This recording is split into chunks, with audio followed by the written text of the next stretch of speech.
जबरदस्त शुरुआत भारतीय बाजारों में साल के आखिरी हफ्ते की कमजोर शुरुआत के बाद बेहतरीन और दमदार रिकवरी। इस रिकवरी में आखिरी 1.5 घंटे में रहेगा भरपूर एक्शन, करेंगे कल की तैयारी और लंबे वीकेंड के बाद खुलेंगे आज ग्लोबल मार्केट्स पर, उस पर भी रहेगा पूरा फोकस। स्वागत है आप सबका फाइनल ट्रेड में। नमस्कार, मैं हूं अनिल सिंघवी और नमस्कार, मैं हूं दीपांशु भंडारी। जबरदस्त रिकवरी आ रही है सर, और इसी रिकवरी पर कर रही है आपसे बात। पहले तो बताएं जिस तरह का इस समय एक्शन बन रहा है और आने वाले 1.5 घंटे के लिए बड़ी बातें क्या है सर? कुछ दिख रहा है दीप आप? से ग्रीन माने या ब्लू? ना ऑफ कोर्स ग्रीन। अच्छा, बाय द वे, वैसे जो स्क्रीन होती है एनएससी की और जिनमें जनरली कलर यूज होता है, वो जो स्टॉक्स ऊपर है उनमें ब्लू कलर का टिका। हमने भी जो स्क्रीन बना रखी है उसमें ब्लू कलर ही है, तो अगर आप ब्लू भी मानना चाहें तो कोई बात नहीं। ग्रीन माने चाहे ब्लू माने, टिक ऊपर की है, टिक ऊपर की। और उसमें जो कलर है उसका कॉम्बिनेशन भी वही है, वो ब्लू और ग्रीन का मिक्स है। वो एक टिपिकल, अब उसको पता नहीं क्या कलर बोलते हैं, हमें तो जो समझ नहीं आता, अंग्रेजी कलर बोल देते हैं हम उसको। तो ये वो है। लाल ही एक ऐसा एकमात्र है जो नीचे की तरफ दिखाता है। बट आइए आखिरी 1.5 घंटे में जाने से पहले अब तक की बाजार की बातें देख ले। रिकवरी हुई है भारतीय बाजार में कमजोर शुरुआत के बाद, और रिकवरी नहीं हुई है, शानदार और बेहद दमदार रिकवरी हुई। ऐसी रिकवरी हुई जिसकी उम्मीद शायद ही पहले घंटे में किसी ने की होगी। 250 अंक निचले स्तरों से निफ्टी सुधरकर 17,100 के, यानी कि ट्रेडिंग रेंज का निचला सिरा देखकर अब ऊपरी सिरा देखने की तैयारी में। और बैंक निफ्टी उससे भी कहीं ज्यादा बेहतर। आरबीएल बैंक की चिंताओं के बाद बैंकिंग शेयरों में जो तेज गिरावट आई, वो पूरी तरह से नजरअंदाज करके 35,000 के पार निकलता हुआ बैंक निफ्टी और टिकता हुआ भी। फार्मा मजबूत, फाइनेंस कंपनियों में रिकवरी, आईटी निफ्टी और टिकता हुआ भी। फार्मा मजबूत, फाइनेंस कंपनियों में रिकवरी, आईटी शेयरों से सहारा। Mid cap index, small cap index मामूली ऊपर है, बाकी सारे इंडेक्स अच्छी खासी तेजी दिखाते हुए। विक्स आज के उतार चढ़ाव को देखते हुए 5% उछला है। डाउ फ्यूचर्स सपाट है। यूरोप के बाजारों में सुस्ती का माहौल है। इंग्लैंड के बाजार आज बंद है। अमेरिका खुलेगा, लेकिन कहाँ खुलेगा, कैसा खुलेगा, क्या करेगा, उसके बारे में डाउ फ्यूचर्स कुछ भी बताने को तैयार नहीं है अभी इस वक्त। बिल्कुल ही नहीं है।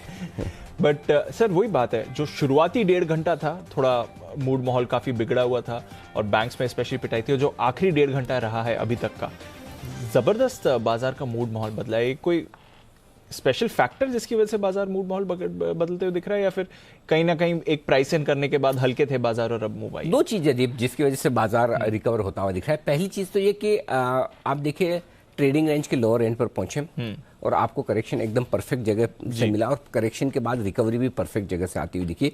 ये तो बाजार के टेक्निकल के दम पर बोल सकते हैं। इसलिए आज सुबह में हम बात कर रहे थे कि 17,775, 17,840 वो रेंज है जहां पर किसी के इन्विटेशन का इंतजार न करें, खरीद नहीं है। और 34,400, 34,600 स्ट्रॉन्ग सपोर्ट जो है, हालांकि उसके थोड़ा नीचे जरूर गए, 34,233 का लो बनाया, लेकिन रिकवरी के लिए एक जगह बढ़िया थी। पहली चीज। दूसरी चीज ये कि कोरोना को लेकर रेस्ट्रिक्शंस बढ़े जरूर है दुनिया भर में, लेकिन ओमिक्रॉन को लेकर जो खतरे थे, जो डर था, वो स्प्रेड होने के लिहाज से या फिर उसके डेडली होने के लिहाज से, हॉस्पिटलाइजेशन के लिहाज से, वो थोड़ा कम होता हुआ दिखा है। तीसरा, एक और मूड माहौल अच्छा करने का काम थोड़ा इन खबरों ने भी किया कि अब बच्चों के लिए भी वैक्सीनेशन शुरू होता हुआ दिख रहा है, तो आप थोड़ा कंफर्टेबल हो जाते हैं। ये सारी खबरें हैं। और एक और बड़ी बात दीप है कि करेक्शन सिर्फ आज नहीं मिला आपको, शुक्रवार को भी मिला था। भूल गए हम। 17,150 शुक्रवार को भी था, और बंद होते होते हम 17,000, उस दिन 17,900 भी मिला। सो इंट्राडे 250 पॉइंट की वॉलेटिलिटी आज ही नहीं है। इंट्राडे 250 पॉइंट की वॉलेटिलिटी आपको शुक्रवार को भी मिली थी, और आज फिर से 250 पॉइंट, तो 250 पॉइंट गिवन है ना। अब इंटरेस्टिंग चीज क्या है, पहले शुक्रवार को ऊपर जाकर आप नीचे आए 250 पॉइंट में, अब नीचे से ऊपर आए। जो बड़ा कंफर्ट कॉन्फिडेंस आता है, स्पेशली जब आपने एक करेक्शन देखा हो एक दिन पहले, एक ट्रेडिंग सेशन पहले, और उस ट्रेडिंग सेशन में कोई बिकवाली एफआईज की तरफ से नहीं थी जी। आपने देखा कोई ऐसी बड़ी बिकवाली एफआईज की 700 करोड़ का सिर्फ बेचा है। 700 करोड़ क्या होता है, कुछ नहीं है, ठीक है। सामने स्टॉक फ्यूचर्स खरीदे भी थे। सो ओवरऑल एफआईज ने कुछ बेचा नहीं। फ्राइडे के सेशन में ट्रेडर्स ने इस डर में शायद थोड़ी पोजीशन कम की, 17,150 हायर जोन, वीकेंड, ओमिक्रॉन, सोमवार को पता नहीं, थोड़ा कम कर लेते हैं। और सबको डर ये था कौन सी सरकार कहाँ रेस्ट्रिक्शन लगाएगी, कौन से, हमारे यहाँ तो राज्य सरकारें भी तो बहुत है ना। किसी को मुंबई में लगाना, किसी को लखनऊ में लगाना, किसी को राजस्थान में लगाना, तो कहाँ कौन सी खबर आएगी पता नहीं। सो इसलिए फ्राइडे को लोग डर के गए। उसके ऊपर आज अगर इतना जल्दी से सुबह का गैप है ना, अगर आरबीएल बैंक का किस्सा नहीं होता तो शायद हम इतना गिरते नहीं। उसने सेंटीमेंट खराब किया, स्पेशली बैंकिंग शेयरों का, और वहां से गिरे। तो मेरा ये मानना है कि जो रिकवरी हुई वो 2-3 लिहाज से बहुत अच्छी है। पहली, अच्छी खबरों के दम पर, अच्छी सेंटीमेंट के दम पर हुई। दूसरा, पूरी की पूरी स्क्रीन पर हुई। तीसरा, इस रिकवरी में फ्लोज आपके लिए अच्छे हैं, खराब नहीं है, इसलिए ये थोड़ा बेहतर है। 17,150 17,225 की जो कंजेशन जोन है उसकी तरफ हम बढ़ रहे हैं। 17,075 से सावधानी का वक्त आ जाता है। 17,113 गुरुवार का हाई है, 17,155 शुक्रवार का हाई है। आज का हाई कितना है? 17,095 के आसपास। देखते 17,150 17,225 आज पार कर पाते हैं या कल तक के लिए इंतजार करना पड़ता है। मेरा ये मानना है कल तक के लिए इंतजार करना पड़ेगा, क्योंकि डाउ फ्यूचर्स आपका उतना साथ नहीं दे रहा है। अगर डाउ फ्यूचर्स थोड़ा साथ दे, अगर बात करते करते 2:30 साढ़े 3 बजे तक डाउ फ्यूचर्स 100-150 ऊपर हो जाए तो आज हम फिर 17,100 के ऊपर बंद होने की कोशिश करेंगे। अदरवाइज 17,000 या इसके ऊपर की क्लोजिंग भी अच्छी है। तो ओवरऑल ठीक है मार्केट। बस यही है कि रिस्क यही है कि आप कंजेशन जोन के पास पहुंचे, जो 17,075 17,150 है। ऊपर में 17,225 मैक्सिमम। बैंक निफ्टी 35,025 35,225 है। ऊपर में 35,350 और 35,475। तो अलग अलग लेवल से जो आखिरी 1.5 घंटे में आपके काम आएंगे। बट 250 पॉइंट की रिकवरी रही है बाजार में, ये एक बढ़िया फैक्टर है आपके लिए। चलिए थोड़ी देर में अनिल जी अपनी स्ट्रैटेजी भी बताएंगे, डेटा क्या कह रहा है ये भी उनके साथ समझेंगे। हमारे सारे एक्सपर्ट्स भी जुड़ने हैं। आइए उससे पहले एक बार कुछ ट्रिगर्स हैं उन पर डालते हैं नजर, और साथ ही आज के खबरों वाले शेयर्स। मानसी और कुशल हैं हमारे साथ तैयार। मानसी बताएं कौन से triggers. Good afternoon. Good afternoon Deepanshu. GE shipping company की एक बोर्ड बैठक है जहां पर बायबैक को लेकर सोच विचार किया जाएगा। इसके अलावा सोम डिस्टिलरीज राइट्स इशू के प्राइस को तय करने के लिए कंपनी आज एक बोर्ड बैठक करने जा रही है, और आइनॉक्स विंड की भी पूंजी जुटाने को लेकर एक बोर्ड बैठक है। तो कई सारी बोर्ड मीट्स हैं जिसके आउटकम आते हम देखेंगे। कल के दिन सुप्रिया लाइफ साइंसेज की लिस्टिंग, इशू प्राइस जिसका 274 का है। वहीं अजंता फार्मा बायबैक पर एक बोर्ड बैठक कर रही है। मजगांव डॉक डिविडेंड को लेकर एक बोर्ड मीट करेंगे, और ग्रीन लैम इंडस्ट्रीज की पूंजी जुटाने को लेकर एक बोर्ड बैठक होगी। एसएच खेलकर का बायबैक कल बंद हो जाएगा, फ्लोर प्राइस जिसका 210 का है। वहीं ग्लोबल हॉलीडेज की अगर बात करें, कल भी यूके, ऑस्ट्रेलिया, कनाडा और न्यूजीलैंड के बाजार जो हैं वो बंद रहेंगे। 29 दिसंबर बुधवार के दिन एमएमटीसी की एक एजीएम होने जा रही है, और 29 दिसंबर को प्रधानमंत्री नरेंद्र मोदी मंत्री परिषद की बैठक जो है वो करेंगे। प्रधानमंत्री सभी मंत्रियों के साथ शाम 4 बजे इस बैठक में मिलने जा रहे थे। ये तमाम ट्रिगर्स। और Anil sir good afternoon. Sir आपने जो पहना है उसे हम ओशन ग्रीन कह सकते हैं। Ocean green? जी सर। और ओशन ब्लू कौन सा होता है? सर वो भी होता है, ओशन ब्लू भी। कोई समंदर ग्रीन होता है, कोई ब्लू होता है। और जो जुहू बीच का है वो brown. Brown. Ocean mud. Ocean mud. Okay, तो चलिए ओशन ग्रीन कलर ये मार्केट के लिए बहुत अच्छा है जो मैंने। अच्छा बाय द वे, एक जो ट्रिगर आप बताएं, आज किस किस की छुट्टी है? आज सर आज यूके, हाँ यूके की छुट्टी है। इसके अलावा ऑस्ट्रेलिया, कनाडा और न्यूजीलैंड की आज छुट्टी है, लेकिन आज अमेरिकी बाजार खुलेंगे। अमेरिका। और कल किसकी छुट्टी है? कल भी यूके, ऑस्ट्रेलिया, कनाडा और न्यूजीलैंड। ये इतने दिन छुट्टी कर रहे हैं? जी सर। यूके वाले पूरे मजे कर रहे हैं। ओहो, हम तो अंग्रेजों से आजाद हुए ना। तो अच्छी अच्छी चीजें हमने छोड़ दी उनकी छुट्टियों से भी आजाद हो गए। छुट्टियों से भी आजाद हो गए। चलिए बढ़िया है।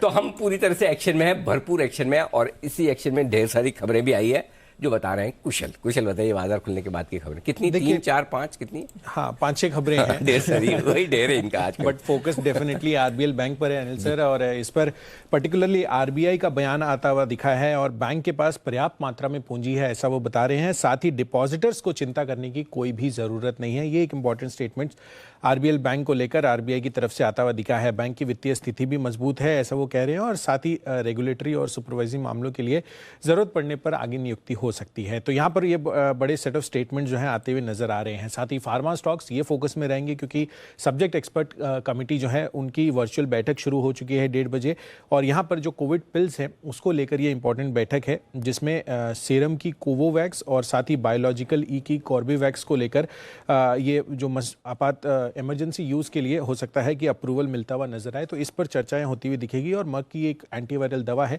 उस पर भी बातचीत हो सकती है। हिंदुस्तान कंस्ट्रक्शन कंपनी एचसीसी जी बिजनेस की खबर पर यहाँ पर मोहर लगती हुई दिखी है, जहाँ पर डार्विन प्लेटफॉर्म इंफ्रा ने लवासा के लिए बोली जीत ली है। तो डेफिनेटली रेजोल्यूशन प्लान के तहत यहाँ पर डीपीआईएल ने 1814 करोड़ रुपए की बिडिंग की थी, और ये लवासा के जो रियल एस्टेट एसेट है यहाँ पर ये जीतते हुए नजर आए हैं। ग्रीन पैनल इंडस्ट्रीज इनफैक्ट यहाँ पर इनके लिए पॉजिटिव खबर है। आप देखिए आज 3-3.5% की तेजी भी है इसमें, क्योंकि जो उत्तराखंड में इनका रुद्रपुर प्लांट है उसमें कामकाज दोबारा से शुरू हो गया है। जो भी मेंटेनेंस के काम थे वो कंप्लीट हो गए हैं। इंडसइंड बैंक एनपीसीआई के साथ यूपीआई के जरिए भुगतान करने के लिए इन्होंने करार कर लिया है और ये क्रॉस बॉर्डर ट्रांजैक्शंस करने के लिए इन्होंने national payment corporation of India के साथ करार किया है। मान इंफ्रा ने रियल एस्टेट कारोबार के लिए एक सब्सिडियरी का गठन किया है MICL एस्टेट्स के नाम से, और अंत में एक ब्लॉक डील है जिसमें आरबीएल बैंक ही अगेन फोकस में है, जहां पर 45 लाख शेयर से ज्यादा शेयरों के कई सौदे होते हुए दिखे। ओके, तो ये है सारी की सारी खबरें जिन पर रहेगा एक्शन। कौन सा आपने बताया, ये कौन सा ब्लू है? ओशन, कौन सा green? Ocean, ocean green, ocean green, ocean blue, ocean green, ocean green, ocean green. Okay, लेकिन कुणाल जी को ये ब्लू लग रहा है। कुणाल जी बोले ये अक्वा मरीन ब्लू है। कुणाल जी aqua marine blue. Anil ji देखिए, मैं आपके इतने दूर से अनिल जी देख रहा हूं, तो हो सकता है अनिल जी, मुझे लग रहा है एक्वा मरीन ब्लू है अनिल जी। दूर से क्या, दिल्ली से थोड़ी देख रहे हो? सामने कंप्यूटर स्क्रीन तो होगी, दिल्ली से थोड़ी देख रहे हो, ऐसा थोड़ी है। अरे जी नहीं अनिल जी, वैसे तो मैं आपके बड़े करीब हूं, लेकिन अभी फिजिकल डिस्टेंस ज्यादा है। अब इतना बोल दिया, अब ज्यादा तो क्या बोलूं फिर। चलिए, तो अक्वा मरीन, या तो इसे अक्वा मरीन ब्लू माना जाए या फिर ओशन ग्रीन माना जाए, जो भी आप माने। अच्छा कलर है, और खास तौर से जब अच्छे लोग पहनते तो और ज्यादा अच्छा और बढ़िया। Okay, thank you very much for the compliment. चलिए बढ़ते आगे, और पहला बिगुल वागले साहब के लिए, वागले का वंडर।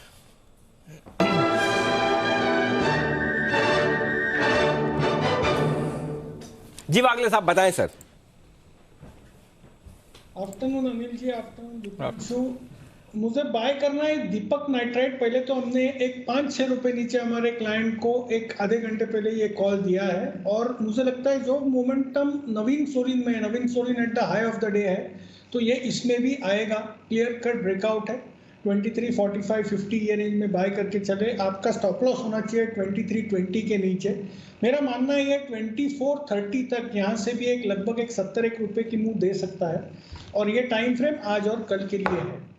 ओके, आज और कल तक के लिए खरीदारी करें दीपक नाइट्राइट। आज सारे केमिकल स्टॉक्स फिर से एक्शन में आते हुए दिख रहे हैं, चाहे वो नवीन फ्लोरिन हो, चाहे एसआरएफ का सुबह कॉल आया हो कुणाल जी राकेश जी की तरफ से, और अब दीपक नाइट्राइट भी दिख रहा है मजबूत। आइए, सुमित जी भी तैयार है अपने एक बेहतरीन पिक के साथ, सुमित का super hit.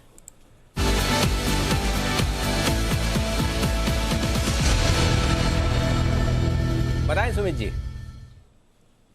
Anil ji, bye का स्टॉक रडार पे आया है। आईटी स्टॉक्स में मोमेंटम बन रहा है, और अभी जिस स्टॉक में मोमेंटम स्टार्ट हुआ है वो है टीसीएस। 3690-95 के आसपास इसके अंदर खरीदारी करें। टीसीएस के अंदर 3700 के ऊपर जैसे ये निकल के क्लोजिंग देगा तो फिर टीसीएस के अंदर एक अच्छा अपसाइड मूव ऊपर की तरफ देखने को मिल सकता है। स्टॉक का जो नीचे में सपोर्ट है 3640-3650 के आसपास है। ऊपर के अंदर 3750 रुपया और पोजिशनली 3800 रुपए तक के लेवल टीसीएस के अंदर देखने को मिल सकते हैं। ऑप्शंस के जरिए भी इसके अंदर ट्रेड लिया जा सकता है। 3700 वाला कॉल अभी सीएमपी 34 रुपए पे ट्रेड हो रहा है, इसको लेने का सलाह रहेगा।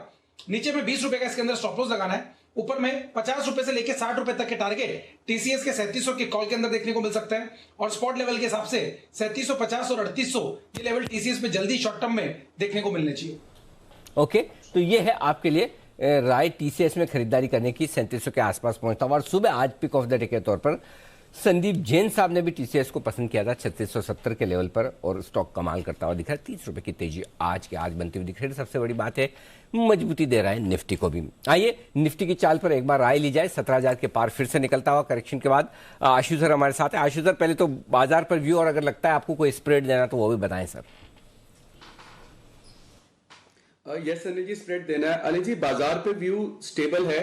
निफ्टी मुझे लगता है कि मेरे हिसाब से जो एक्सपायरी है, जो अभी मेरा डेटा इंटरप्रिटेशन है अनिल जी, 17,000 से ऊपर और 17,100 से भी ऊपर हो सकती है, और बेस्ट केस सिनेरियो 17,300 है, लेकिन मुझे लग नहीं रहा 17,300 जाएगा। बट अनिल जी 17,000 और 17,100 से ऊपर की एक्सपायरी लगती है। अनिल जी गेम सारिफ हुई है, और अनिल जी आपसे आज मतलब बहुत मुश्किल से आप देंगे, लेकिन फिर भी एक क्रेडिट चाहूंगा।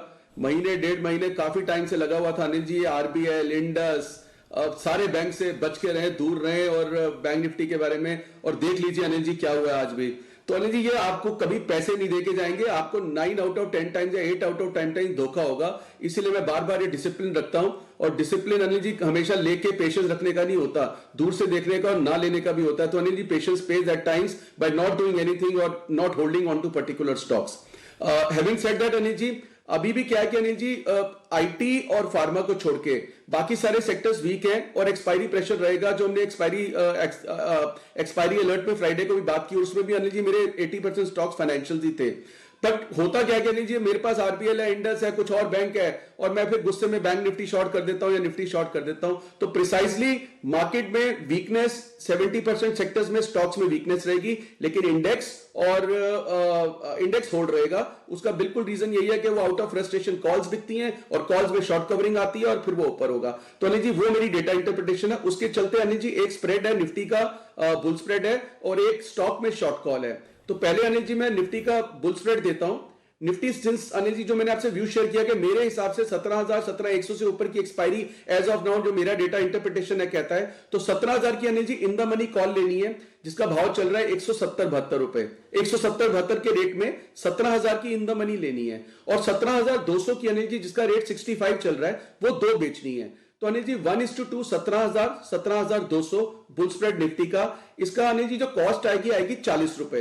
तो 40 रुपए का मतलब है कि 17,040 पे मैं निफ्टी लॉन्ग खड़ा हो गया। वर्स्ट केस में जो हमने उस दिन डिप देखा फ्राइडे को, आज भी देखा, अगर ऐसा कोई डिप फिर आता है, जो मुझे लगता है कि अब चांसेस कम हो गए हैं, दो डिप के बाद जिस तरह से हम ऊपर आके खड़े हो गए हैं, तो 40 रुपए का लॉस है। ऊपर मैं कहां सेफ हूं? 17,400 तक। तो अनिल जी 17,040 से लेके 17,400 तक कहीं भी एक्सपायरी होगी तो प्रॉफिट होगा, और 17,100-200 जो मुझे लग रहा है अगर वहां होगा तो इसमें अच्छा पैसा बन सकता है। तो 40 रुपए की कॉस्ट से 17,000 17,200 का एक बुल स्प्रेड बनाना चाहिए 1:2 का। तो आप ये कह रहे हैं कि जो मैंने कहा कि स्टॉक्स तो बहुत सारे हैं जो वीक, जो आप ये कह रहे हैं कि 17,000 के नीचे की एक्सपायरी की संभावना कम दिख रही है इस हफ्ते, करेक्ट?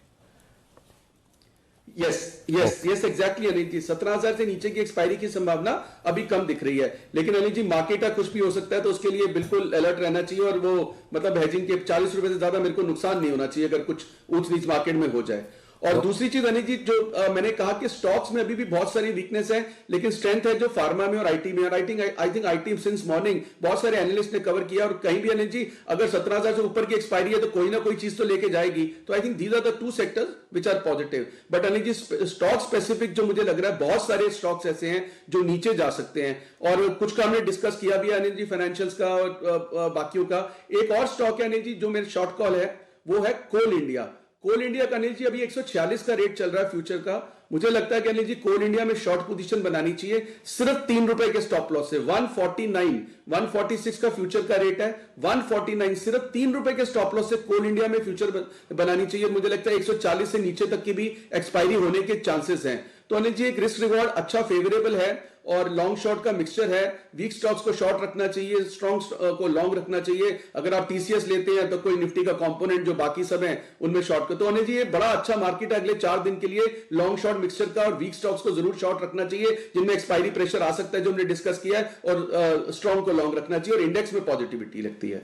ओके, तो ये है राय आपके लिए कोल इंडिया पर बिकवाली की। और इस बीच जो कलर की हम डिस्कशन कर रहे थे उसमें सचिन जी का भी पार्टिसिपेशन आया है। सचिन जी ने एक भेजा है मुझे फोटो, ये देखो दीप, इसमें अलग अलग शेड्स के कलर के नाम लिखे हुए हैं। ये एशियन पेंट्स के अंदर अलग से होता है सचिन जी, वो उनके शेड में आता है ना, अलग अलग मिलते जुलते अलग अलग शेड। वहां से लाए, कहाँ से लाए? जी एशियन पेंट का शेड कार्ड है। हाँ। एट डिस्कशन जैसे हो रहा था तो ब्लू में काफी सारे पैलेट कलर्स आते हैं। हाँ। तो पिछले हफ्ते ही काफी डिस्कशन हो रहा था घर में कौन सा ब्लू लगाना है। हाँ। तो काफी मैच करता है आपके शर्ट के। अच्छा, आप लोगों को एक जनरल नॉलेज का सवाल पूछता हूँ, कसम से अगर कोई एक भी जना सही जवाब देके बता दे तो पूछो। आपने अपने घर पे पेंट करवाया, या आपने कोई भी कलर की गाड़ी खरीदी, जैसे हमारे तो गाड़ी कैसे लाल कलर की होती है, ग्रे होती है, काली होती है, नीली होती है। हाँ। आप किसी भी हर ब्रांड की हर गाड़ी में जाए, मॉडल अलग, उसका कलर का कौन सा ब्लू, कौन सा रेड, वो ऐसा। 7 दिन बाद किसी को पूछ लो कौन सा वाला कलर करवाया था, कौन से कलर की गाड़ी खरीदी, बोलेगा लाल ही। फिर वो बोल ही नहीं सकता कि ये वाली थी। आप में से किसी को याद है आपने कौन से कलर का किसी को याद नहीं रहता कलर का नाम, क्योंकि वो खाली उसी में ठीक है, उसमें आगे कुछ नाम लगाए। किसी याद रहता आप में से किसी को कि कौन सा कलर करवाया था? किसी को नहीं। बिल्कुल नहीं रहता अनिल जी। बिल्कुल नहीं, सच बात। ऑनेस्ट कन्फेशन है हमारा, ये बिल्कुल नहीं हाँ, आता था। मतलब क्या स्पेशली मतलब एक ही नीले 25 तरह के कौन सा याद रखेगा कौन सा। इसमें भी देखो कैसा है, स्नो प्रिंसेस। अब इसमें कहाँ से नीला कलर है, इस स्नो प्रिंसेस इसका नंबर दिया 7332। अब इसका दूर दूर तक नीले या हरे से कोई लेना देना है। स्टार गेज 737, ये सब सचिन जी ने भेजे, मेरी रिसर्च नहीं है। सचिन जी इतनी देर में तो 2-4 चार्ट भेजे थे आप अच्छे वाले। जी आशीष सर। अनिल जी वो गाड़ियों में भी आजकल यही हो गया, मतलब ग्रे नहीं बोलेंगे, चारकोल ग्रे बोलेंगे। हाँ, मतलब कुछ ना कुछ नाम ऐड करना कुछ फैशन सा भी हो गया मुझे लगता है। चारकोल तो बहुत इजी हमें याद रह जाता है, आजकल पता नहीं कैसे कैसे ग्रे आते हैं। तो ऐसा मतलब कॉम्बिनेशन बनाएंगे आप लाइफ में याद ही नहीं रख सकते इसको। वापस से जाके उसको पूछा, वो यार मुझे लाल वाली दी थी वो कार, उसका पहली बार और आखिरी बार वो कैटलॉग में आता है बस। बिल्कुल ठीक बात है। तो चलिए, पेंट्स का तो है बढ़िया डिस्कशन, बट कॉल्स भी आ रही हैं भरपूर, और सचिन जी की भी एक कॉल है, आइए चलते हैं उनके पास। बिल्कुल BTSTT का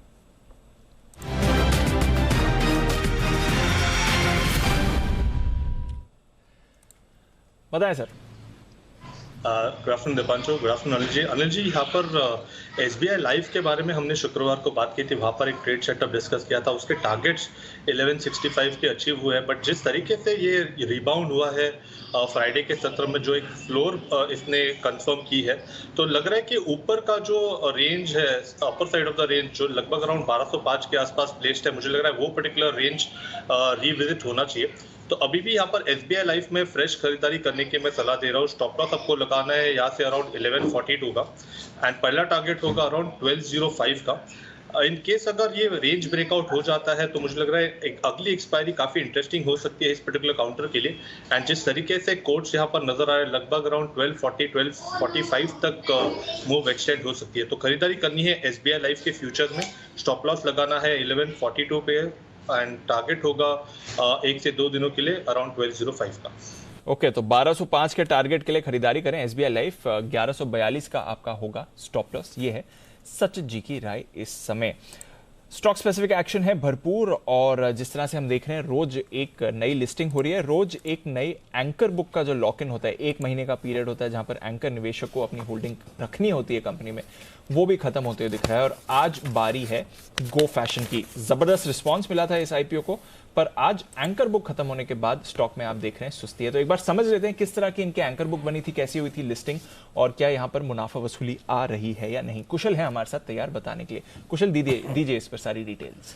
देखिए, यहाँ पर दीपांशु 90% के प्रीमियम पर लिस्टिंग होती हुई नजर आई थी, तो काफ़ी शानदार लिस्टिंग गो फैशन की आती हुई दिखी थी, और यहाँ पर एंकर निवेशकों से भी काफ़ी बेहतरीन रिस्पांस आता हुआ नजर आया था। तो आज जो है इनकी लॉक इन पीरियड खुलता हुआ दिखा है, और 690 रुपये प्रति शेयर के भाव पर लगभग 66 लाख शेयर जो है वो सब्सक्राइब हुए थे एंकर बुक के जरिए। और कुल आउटस्टैंडिंग शेयर की अगर आप बात करेंगे तो 12.2% हिस्सा जो है ये कुल आउटस्टैंडिंग शेयर का है। 16 नवंबर को यहाँ पर 33 एंकर इन्वेस्टर्स को कुल 456 करोड़ रुपए के शेयर जो है वो अलॉट किए गए थे। इनफैक्ट अगर आप देखें तो इसमें फिडेलिटी फंड, अगर आप कंबाइंड सेट ऑफ इनकी टोटल जो 3-4 फंड्स हैं इनके, उनको एक्यूमुलेट करेंगे तो करीब 13.16% हिस्सेदारी इन्होंने as a percentage of anchor book ली थी। गवर्नमेंट ऑफ सिंगापुर भी 12.9%, काफ़ी बड़े लेवल पे यहाँ पर इन्वेस्टमेंट्स हुई थी। नोमुरा इंडिया ने 7.7% लगभग डाले थे। अबू धाबी इन्वेस्टमेंट अथॉरिटी भी ऑलमोस्ट 6.6% स्टेक इन्होंने लिया था। लिस्टिंग के बाद की शेयर की चाल की बात अगर करें तो यहाँ पर 30 नवंबर को लिस्टिंग होती हुई दिखी थी 1310 रुपये प्रति शेयर के भाव पर NSE पर, और साथ ही जो आज का प्राइस है 1070 का, तो लगभग लिस्टिंग के बाद आप देखिए ऑलमोस्ट करीब 18-19% की गिरावट है, और आज भी कहीं ना कहीं थोड़ी सी सेलिंग प्रेशर आता हुआ नजर आ रहा है। ऑलमोस्ट 5-6% की गिरावट के साथ आज गो फैशन कारोबार कर रहा है। तो इसलिए गो फैशन पर रखनी है नजर। आज anchor book lock in period खत्म होने के बाद स्टॉक पर आप दबाव भी देख रहे हैं। रिस्पांस अच्छा था और लिस्टिंग भी बढ़िया हुई थी। अब स्टॉक पर आप दबाव बनते हुए आज देख रहे हैं। पर आइए, काफी सारे और स्टॉक्स हैं जहां पर आपको बढ़िया तेजी का रुझान बनते हुए दिख रहा है। केमिकल स्टॉक्स में अच्छी मूव आई है। साथ ही हम देख रहे हैं जुबिलेंट फूड अभी अच्छा मोमेंटम पकड़ते हुए दिख रहा है, तेजी की तरफ बढ़ते हुए। किरण जी भी है हमारे साथ। Kiran ji, good afternoon sir. Jubilant Food पर जरा राय दें, 3500 के लेवल वापस दिखाता हुआ स्टॉक। दीप, वेरी गुड आफ्टरनून। अनिल जी, आफ्टरनून। देखिए, एक अच्छा double bottom short term charts पे जुबिलेंट फूड्स ने किया है और उधर से एक छोटा सा पुल बैक देखने को मिल रहा है जो कि 3600 तक ले जा सकता है। 3600 क्रॉस करना बहुत इंपॉर्टेंट होगा और अगर इसी दिसंबर सीरीज में अगर होता है तो एक अच्छी शॉर्ट कवरिंग रैली 3750 3800 तक ले जा सकती है। अभी अगर किसी के लॉन्ग क्वेश्चन हो तो trailing stop loss 3440 cash levels की बात कर रहा हूँ, वहां पे लगानी चाहिए और राह देखनी चाहिए रिव्यू के लिए 3600 के आसपास। ओके, तो 3600 के आसपास आप रिव्यू इस पर करके चल सकते हैं। मूव आ रही है जुबिलेंट फूड में। सुमित जी, टेक महिंद्रा, इस पर भी अच्छी मूव आ रही है और आज 3% ऊपर ये काउंटर ट्रेड करते हुए दिख रहा है। नजर डालें इस काउंटर पर, टेक महिंद्रा क्या रहा है इस समय? दिवांशु, अभी तो ये काउंटर और चलेगा। सारे आईटी स्टॉक्स में एक एक करके मोमेंटम बन रहा है। टेक महिंद्रा 1800 का इमीडिएट टारगेट छोटा सा बन रहा है और 1800 का लेवल क्रॉस करने पे 80 से 100 रुपए का तेजी टेक महिंद्रा में आने वाले दिनों में देखने को मिल सकता है। जिन्होंने भी पोजीशन बनाई है वो लोग होल्ड करें, ट्रेलिंग स्टॉप लॉस का यूज करें। स्टॉक का जो नीचे में सपोर्ट बन रहा है 1725 के आसपास का बन रहा है, ऊपर में 1800 का लेवल टूटने के बाद 1850 से 1880 तक का मूव जल्दी शॉर्ट टर्म में देखने को मिल सकता है। In fact Tech Mahindra, I think आज ट्रेडर्स डायरी में कुशल की भी रिकमेंडेशन थी और कुणाल जी आपकी पिक ऑफ द डे भी थी आई थिंक सर, फ्राइडे को। टारगेट्स आ गए सर, क्या करना है टेक महिंद्रा में?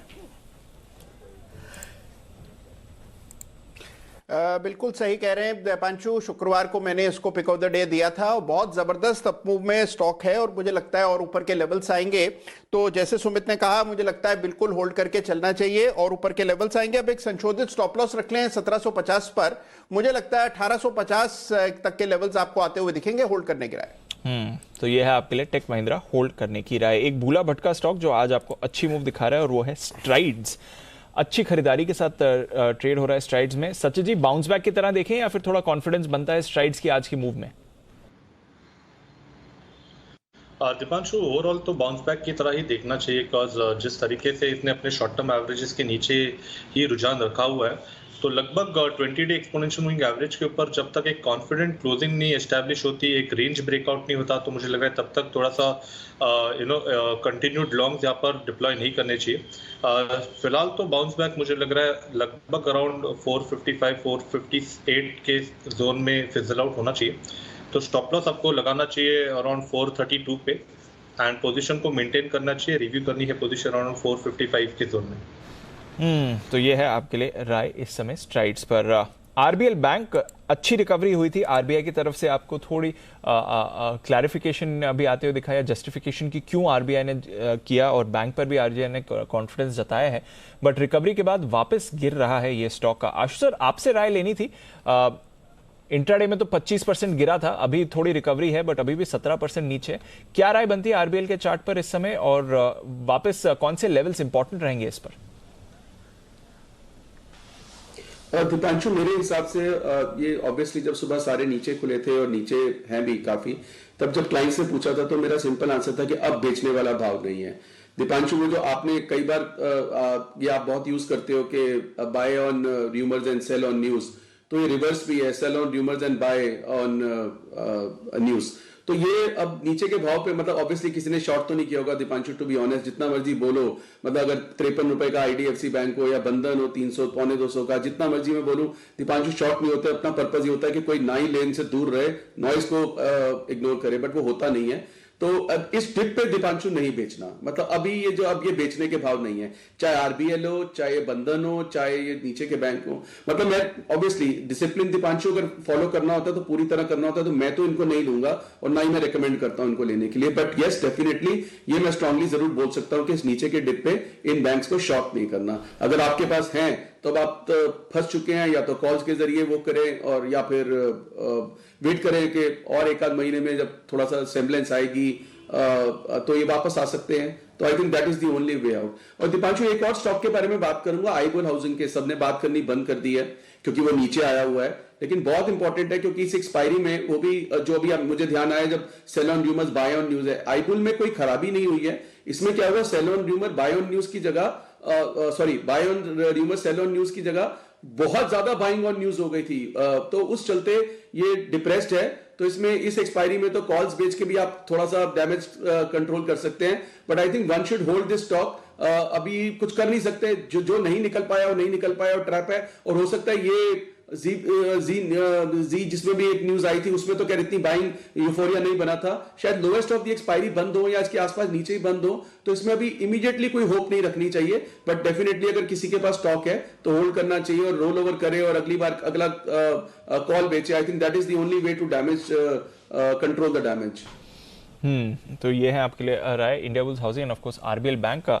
आरबीएल बैंक से हमने आज बात भी करी और जो पूरा इंटरव्यू है वो आज आप बाजार बंद होने के बाद 3:30 बजे देख भी सकते हैं। इनफैक्ट सर आपसे भी राय लेनी थी क्योंकि मैनेजमेंट से भी बात आपने करी और आरबीआई का भी थोड़ी देर पहले क्लैरिफिकेशन आया। पहली बात तो ये कि डिपॉजिटर्स को चिंता करने की जरूरत नहीं है, लिक्विडिटी की परेशानी नहीं है बैंक में, तो ये आश्वासन बैंक ने भी दिया, आरबीआई ने भी दिया। पर as a stock view sir जो पैनिक था क्या वो अब प्राइस इन हो गया और अब आगे की व्यू जो बनता है इसका? देखिए एक चीज क्लियर है कि बैंक बंद नहीं होगा। हाँ। ये कॉन्फिडेंस सबको आ गया। इतना आरबीआई के कहने के बाद और बैंक के मैनेजमेंट के बाद सिर्फ सुनने के बाद आपको ये डाउट नहीं होना चाहिए कि बैंक बंद होने जा रहा है। ये प्रिकॉशनरी मेजर है या फिर वाकई में एक रेगुलर ट्रांजिशन होना था जो एक साथ दोनों चीजें हुई, भगवान जाने क्या सच है क्या नहीं है। बाजार को जो रिएक्शन देना दिया 120 130 तोड़ेगा नहीं, ठीक है, 170 160 170 के ऊपर जाएगा नहीं। तो बेसिकली ये रेंज बाउंड हो गया। नीचे में 130 के आसपास सपोर्ट है, ऊपर 170 के आसपास रुकावट है। अब ये टाइम पास करेगा इसी लेवल का। तो आपको 160 170 की रेंज में आए तो हल्का होना है, 120 130 की रेंज में आए तो वहाँ थोड़ा बहुत ले सकते हैं अगर लेना चाहें तो। अदरवाइज अब वो डेड स्टॉक टाइप हो गया जब तक कि अब नए डेवलपमेंट किसी एक तरफ ना हो। करेक्ट, क्लियर है। तब तक अब स्टॉक में लो इंटरेस्ट स्टॉक हो जाएगा। किसी का इंटरेस्ट नहीं कि भाई देखते हैं। अब आपको कुछ और चाहिए जी, करेक्ट। और वो जब तक कुछ और ना मिले तब तक किसी का इंटरेस्ट नहीं, तब तक इंटरेस्ट नहीं है। Understood sir. तो ये है आपके लिए आरबीएल बैंक। इस बीच रुपए में अच्छी रिकवरी आ रही है, वापस 75 के ऊपर रुपए आते हुए दिखा है और 25 पैसे की आपने निचले स्तरों से रिकवरी देखी है। तो रुपया जो वैसे हमने देखा कि लगभग 20 महीने के निचले स्तर तक पहुंच चुका था कुछ दिन पहले, वहां से अच्छी रिकवरी है और 75 के भी नीचे आते हुए दिखा है। तो अच्छी रिकवरी रुपए में आपको आती हुई दिख रही है। 74.98 पर फिलहाल रुपया ट्रेड करते हुए दिख रहा है। बिल्कुल। कुणाल जी और राकेश जी के लिए बिल्कुल चार्ट कॉर्नर का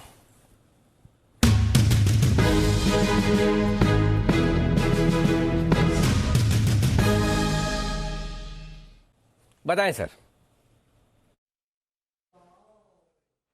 अनिल जी, खरीदारी की राय है। सारे फार्मा काउंटर्स में तेजी देखने को मिल रही है और जो निफ्टी फार्मा इंडेक्स है उसमें डबल बॉटम पैटर्न बना है और 13,600 के रेजिस्टेंस पार होते हुए दिख रही है। खरीदारी की राय है औरो फार्मा में, जिसके चार्ट पर एक क्लियर ब्रेकआउट आता हुआ दिख रहा है। ये आउट परफॉर्म कर रहा है पूरे फार्मा इंडेक्स को।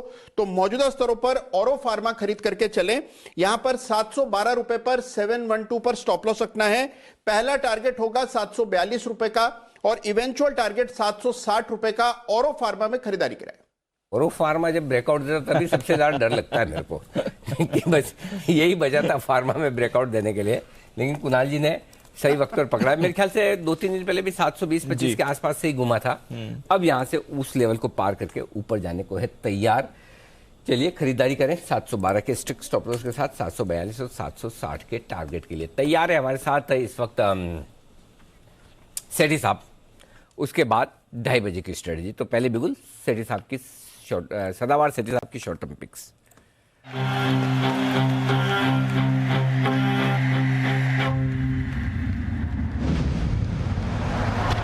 कभी कभी खुशी के लिए एक उदाहरण ही काफी है। ईबिक्स कैश हर खुशी के लिए काफी है।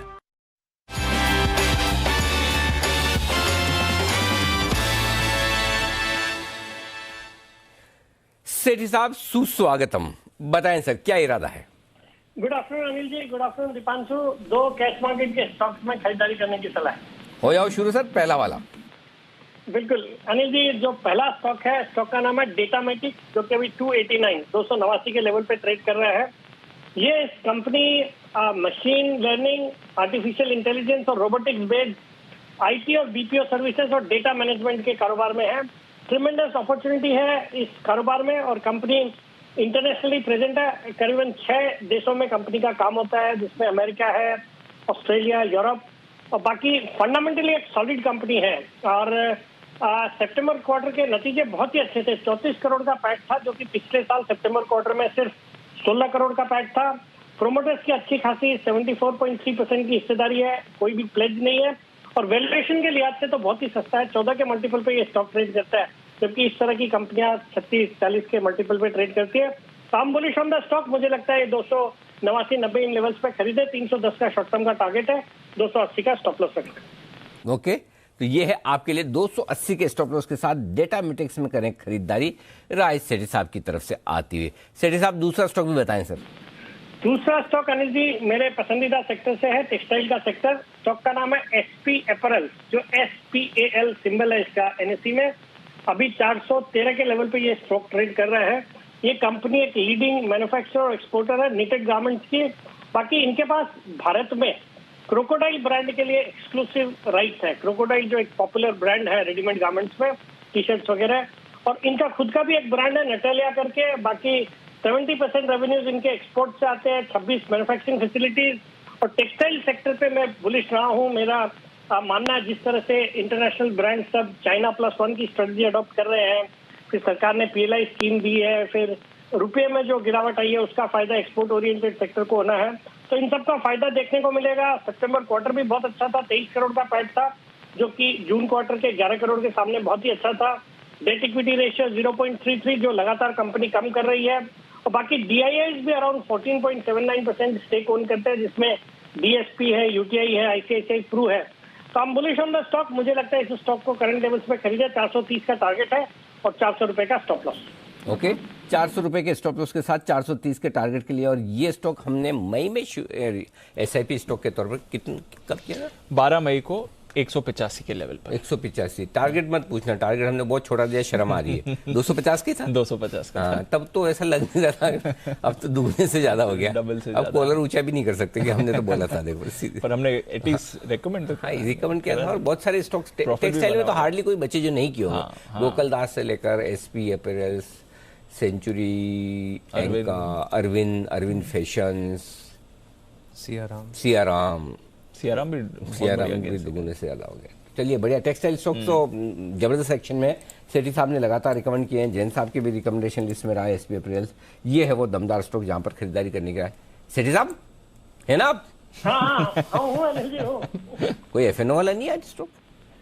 अनिल जी FNO का तो सब बैठे ही है। और आज तो अनिल जी एक्चुअली पूरा बाजार ही ठीक है। हाँ। तो अभी जो भी स्ट्रेंथ वाले कुछ भी स्टॉक ले लेंगे, अभी तो अच्छा ही लग रहा है मुझे। चलिए बढ़िया है, तो ठीक है। बाजार की मजबूती पर सेठी साहब का भरोसा। 2 बेहतरीन कैश मार्केट के स्टॉक्स उनकी रिकमेंडेशन लिस्ट में आते हुए। धन्यवाद सर 2 बेहतरीन पिक्स देने के लिए। बिल्कुल, तो सेठी साहब की तरफ से 2 बेहतरीन कॉल्स। नजर रखते हैं इन काउंटर्स पर। नजर रखनी है बाजार के 2 दिग्गज ऑटो कंपनीज पर भी, टाटा मोटर्स और मारुति। और काफी इंटरेस्टिंग यहां पर खबर आ रही है, दिल्ली सरकार की तरफ से कुछ एक्शन आते हुए दिख सकता है, जिसकी वजह से ये दोनों काउंटर्स फोकस में रहेंगे। तो आइए खबर को भी समझें और फिर जानते हैं कि क्या है इन कंपनीज पर इंपैक्ट। आशीष हैं तैयार बताने के लिए। आशीष बताएं। दीपांशु, खबर आ रही है कि दिल्ली सरकार ने जो है कैब कंपनीज को कहा है कि आप धीरे धीरे फेस्ड वाइज मैनर में जो है EV पर स्विच कर जाएं। और देखिए, दिल्ली को तो ये करना ही पड़ेगा, क्योंकि मैं देख रहा था कि दुनिया भर में सबसे पॉल्यूटेड सिटीज में अगर सबसे पहला नाम किसी का आता है तो दिल्ली का आता है। और यहाँ पर जो वाहनों के चलते प्रदूषण होता है, इसका योगदान काफी ज्यादा है। 40% के आसपास का जो है योगदान देखने को मिलता है। इसके लिए दिल्ली सरकार भी देखिए लगातार प्रयास कर रही है और बता रहे कि अगले 2 साल, क्योंकि 2022 तो आ ही गया, तो 2024 तक 25% EV का जो है टोटल कंट्रीब्यूशन का लक्ष्य बता के चल रहे हैं। तो बड़ी अपसाइड यहाँ पर देखने को मिल सकती है एक स्टॉक टाटा मोटर्स में। लेकिन मारुति के लिए बहुत बड़ी चुनौती हो रही है, क्योंकि सरकार ये कह रही है कि ओला उबर जैसी जो एग्रीगेटर्स हैं इन्हें स्विच करना चाहिए EV मॉडल पर। और दिल्ली की सड़कों पर जो कुल वाहन चलते हैं, इनमें ओला, उबर, स्विगी, जोमैटो यानी इन कंपनियों का अगर आप देखें तो कुल रजिस्ट्रेशन में 30% का योगदान है। मारुति में हम सब जानते हैं कि कैब एग्रीगेटर्स में बड़ा मार्केट शेयर होल्ड करते हैं। हमने काफी बार देखा भी है कि आप ओला बुक करें या उबर करें, या तो गाड़ी वैगनआर आती है, डिजायर आती है, बहुत बड़ा जो है मार्केट शेयर है। लेकिन अगर ये EV पे स्विच कर रहे हैं और अभी तक मारुति की तरफ से कोई ठोस बयान आते हुए नहीं दिख रहा है, कोई लॉन्चेस नहीं है पाइपलाइन में। इसी के विपरीत अगर आप देखें तो टाटा मोटर्स बहुत ही स्ट्रांग पोजीशन में देखने को मिल रही है। इनके पास मिड सेगमेंट में भी अगर आप देखें तो 12 से 13 लाख एक्स शोरूम में भी इनके पास टाटा की टिगोर अवेलेबल है। तो हो सकता है कि ये जो है गाड़ी आगे जाकर काफी लोकप्रिय होते हुए नजर आए, तो मार्केट शेयर जो मारुति का है वो घट सकता है। टाटा मोटर्स के लिए बड़ी अपॉर्चुनिटी कि यहाँ से जो अपने EV के ऑलरेडी मॉडल्स हैं इसे स्केल अप करें और मार्केट शेयर जो मारुति का है इसे रिड्यूस कर पाए। तो एडवांटेज टाटा मोटर्स के लिए ज़्यादा हो सकता है। देखना पड़ेगा फाइनली अगर इस पर कुछ एक्शन आता है, बट इंटरेस्टिंग खबर आई है और टाटा मोटर्स के लिए इन पर्टिकुलर अच्छी खबर ये आगे बन सकती है। पर बाजार में भी एक्शन भरपूर, डेज हाई पर कर रहे हैं हम ट्रेड। आइए जानते हैं इस एक्शन में आप क्या कर सकते हैं। मार्केट स्ट्रैटेजी अनिल सर के साथ।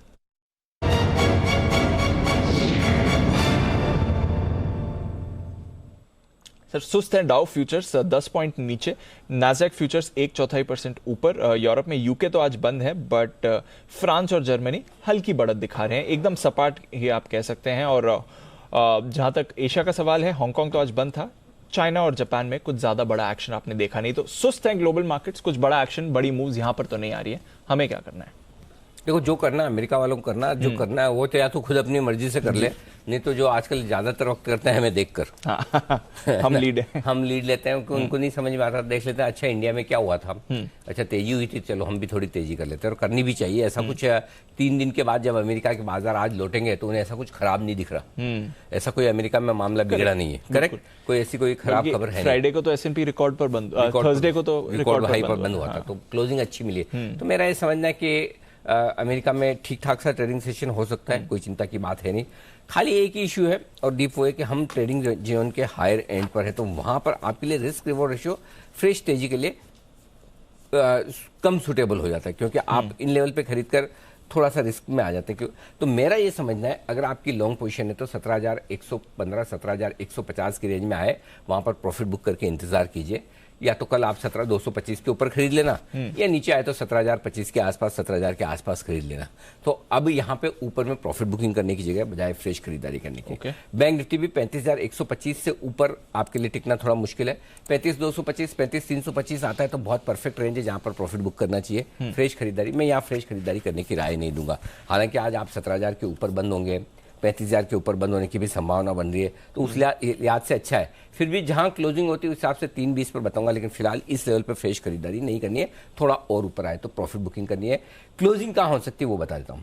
17,000 के नीचे नहीं होगी, इसकी पूरी संभावना है। 17,000 के पुट पर 85 लाख शेयर हैं, 30 लाख शेयर आज ही जुड़े, बेस का काम करेगा। और 17,000 के जैसे नजदीक आता है अगर गलती से बाजार आखिरी 1 घंटे में, तो 48 लाख शेयर कॉल राइटर्स भी खड़े हैं, वो भी अपनी शॉर्ट काटने की कोशिश करेंगे। ऊपर में हल्की सी रुकावट 17,100 की है, हल्की फुल्की, उसके पार थोड़ी और तेजी बनेगी। तो मैं इंतजार कर रहा हूं 17,115 17,150 का, जहां प्रॉफिट बुक करें, वापस नीचे का इंतजार करें अगर मिलता है तो। ये प्रॉफिट बुकिंग जोन है, वो हमेशा वो सुबह 16,840 पे भी ऐसा लग रहा था गयो, लेकिन घूम गया। यहाँ पे ऐसा लगता है ऊपर फाड़ देगा, फिर वो आ जाएंगे। एक दिन तो करेगा, कब किस दिन तोड़ेगा, जिस दिन तोड़ेगा उस दिन स्टॉप लॉस लगाएंगे। जब तक नहीं तोड़ता है तब तक डिसिप्लिन के साथ ट्रेडिंग रेंज के ऊपर के सिरे पे बेचना है, ट्रेडिंग रेंज के नीचे के सिरे पर हिम्मत करके लेना है ना। तो अभी यहाँ ऊपर बेचने का टाइम आ रहा है, तो 17,150 के जितना नजदीक करें उतना बढ़िया। अंडरस्टूड। अब आइए बैंक निफ्टी, 35,000 पर आप ट्रेड करें। 35,000 ही मेक और ब्रेक लेवल है। तो 35,000 के पुट पर 20 लाख शेयर है दीप, ठीक है। तो ये आपके लिए इसके ऊपर बंद होना जरूरी है। अगर आज 35,000 के ऊपर बंद हो जाते हैं तो अच्छी खासी शॉर्ट कवरिंग और फ्रेश खरीदारी आपको आती हुई दिख सकती है। और मजे की बात देखिए, 35,000 के कॉल पर ही 20 लाख शेयर भी है, तो दीप बिल्कुल बराबर पोजीशन बनी हुई है। 35,000 मेक और ब्रेक, तो देखते हैं कहां बंद होता है। उसके ठीक बाद थोड़ी सी रुकावट 35,500 के आसपास है। आज बैंक निफ्टी में एक इंटरेस्टिंग चीज है, पुट राइटिंग दबाकर हुई है, यानी कि लोगों ने काफी लॉन्ग पोजीशन बैंक निफ्टी में बनाई निचले स्तरों पर। तो bank Nifty comparatively for a change बहुत समय बाद थोड़ा ठीक दिख रहा है जी। थोड़ा वो भी आज सुबह तक नहीं दिख रहा था, अचानक से दिखने लगा है। सो बैंक निफ्टी 35,000 के ऊपर बंद होता है तो शॉर्ट कवरिंग में 35,225 325 475 ये 3 लेवल के लिए ऊपर जाने की तैयारी है।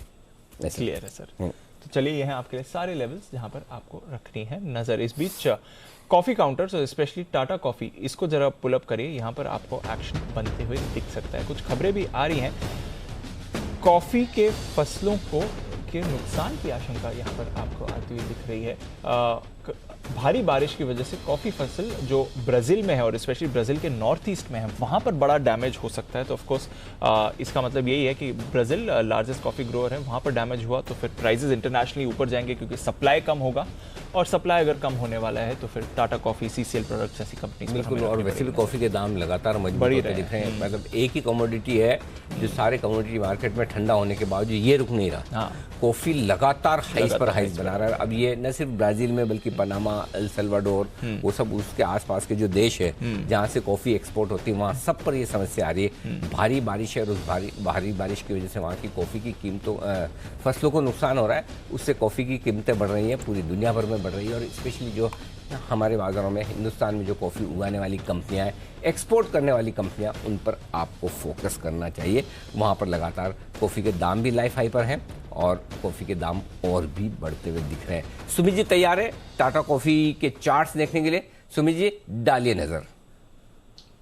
बिल्कुल अनिल जी, मोमेंटम तो बन रहा है इन कॉफी और टी वाले स्टॉक्स के अंदर। जहां तक टाटा कॉफी का सवाल है, टाटा कॉफी के अंदर पिछले 3 दिनों के हाई ब्रेक हो रहे हैं।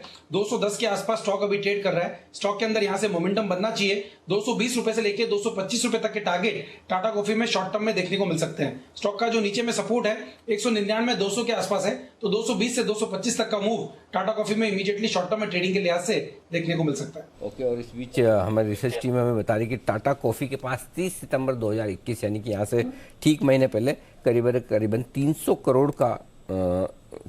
करोड़ का नहीं 500 करोड़ का इन्वेंट्री है। तो 500 करोड़ की इन्वेंट्री पर इनको प्रॉफिट बनेगा। सीसीएल प्रोडक्ट पर 310 करोड़ की इन्वेंट्री है, इस पर प्रॉफिट बनता हुआ दिख सकता है। तो ये है आपके लिए खबर टाटा कॉफी को लेकर। 500 करोड़ के आसपास की इन्वेंट्री टाटा कॉफी के पास थी 3 महीने पहले। अब देखते हैं कितनी क्या है क्या नहीं। तो ये खबर आपके लिए बड़ी आती है। बिल्कुल, तो ये आपके लिए कुछ खबर टाटा कॉफी पर रखनी है नजर पर। आइए, काफी सारे कॉल्स भी हैं तैयार। पहले कतार में है सुमित जी, सुमित का सुपरहिट।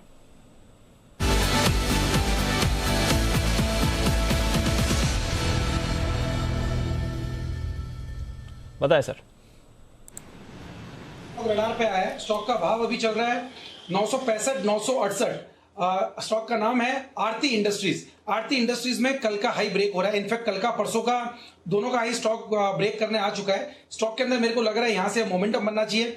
आरती इंडस्ट्रीज के अंदर यहां से जो ऊपर में टारगेट्स देखने को मिल सकते हैं वो करीब 990 से 1000 रुपीज तक के हैं, जो कि इमीडिएट शॉर्ट टर्म के ट्रेडिंग के टारगेट होंगे। एक बार इसने साइकोलॉजिकल लेवल 1000 का क्रॉस किया तो ये रैली एक्सटेंड करेगा और 1050 तक का मूव दिखाएगा। तो आरती इंडस्ट्रीज में यहाँ पे सीएमपी पे खरीदारी करे। स्टॉक का जो नीचे में चार्ट्स के ऊपर सपोर्ट दिखाई दे रहा है 945 950 के आसपास है। 945 का स्टॉप लॉस लगा के आरती इंडस्ट्रीज में खरीदारी करे। स्टॉक का ऊपर में इमीडिएट टारगेट 990 से 1000 रुपीज के होंगे। उसके बाद 1050 तक के लेवल इसी मूव के अंदर, इसी रैली में आरती इंडस्ट्रीज दिखा सकता है। खरीदारी करके चलने का सलाह रहेगा आरती इंडस्ट्रीज में। ओके, आरती इंडस्ट्रीज, इस पर करके चलें खरीदारी। अगला बिगुल सच जी के लिए बीटीएसटीटी।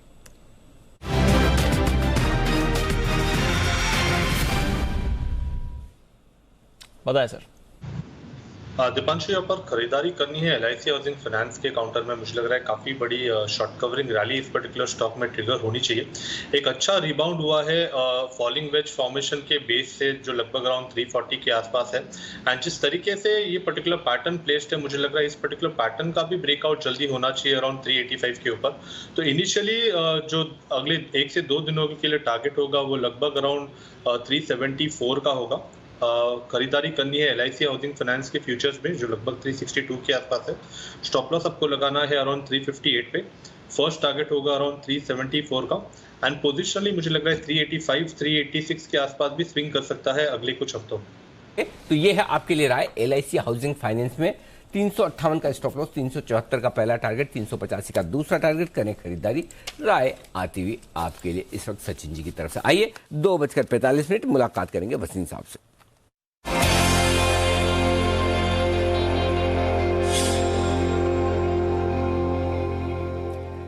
स्वागत है आपका वसीम साहब। शुक्रवार का आपका स्टॉक जीएमआर इंफ्रा जो 43 रुपए की रेंज में आपने खरीदारी करने की राय दी थी, आज काफी एक्शन में 10% ऊपर भी है। बताएं सर, एक बार आपकी कॉल्स के अपडेट भी दें, आउटलुक भी दें।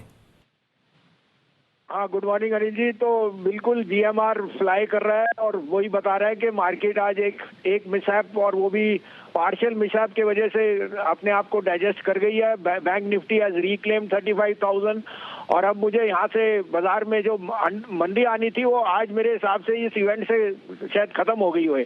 तो I am rather optimistic on results and coming new year, और मैं फिर सोचता हूँ we will conquer 18,000 very very fast. So this is the time to buy good stocks.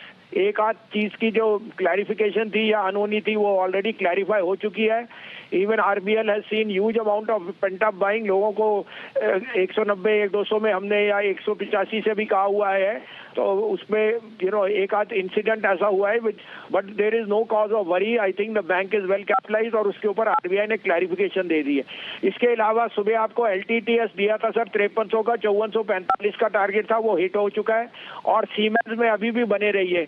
अब आपके लिए 2 बाइज हैं, आप कहें तो मैं शुरू करूं? बिल्कुल सर, बताएं प्लीज। तो सबसे पहले तो लीजिए सर, देखिए सीमेंट और प्रॉपर्टी में बहुत तेजी है और मैं आपको कह नहीं सकता इससे अच्छा मौका अल्ट्राटेक लेने का है। 7245-50 में लीजिए, 7140 का स्टॉप लॉस, 7450 का टारगेट, और UltraTech will be the biggest gainer क्योंकि यहाँ across the board price hike आने वाली है सीमेंट की ऑन 1 जनवरी।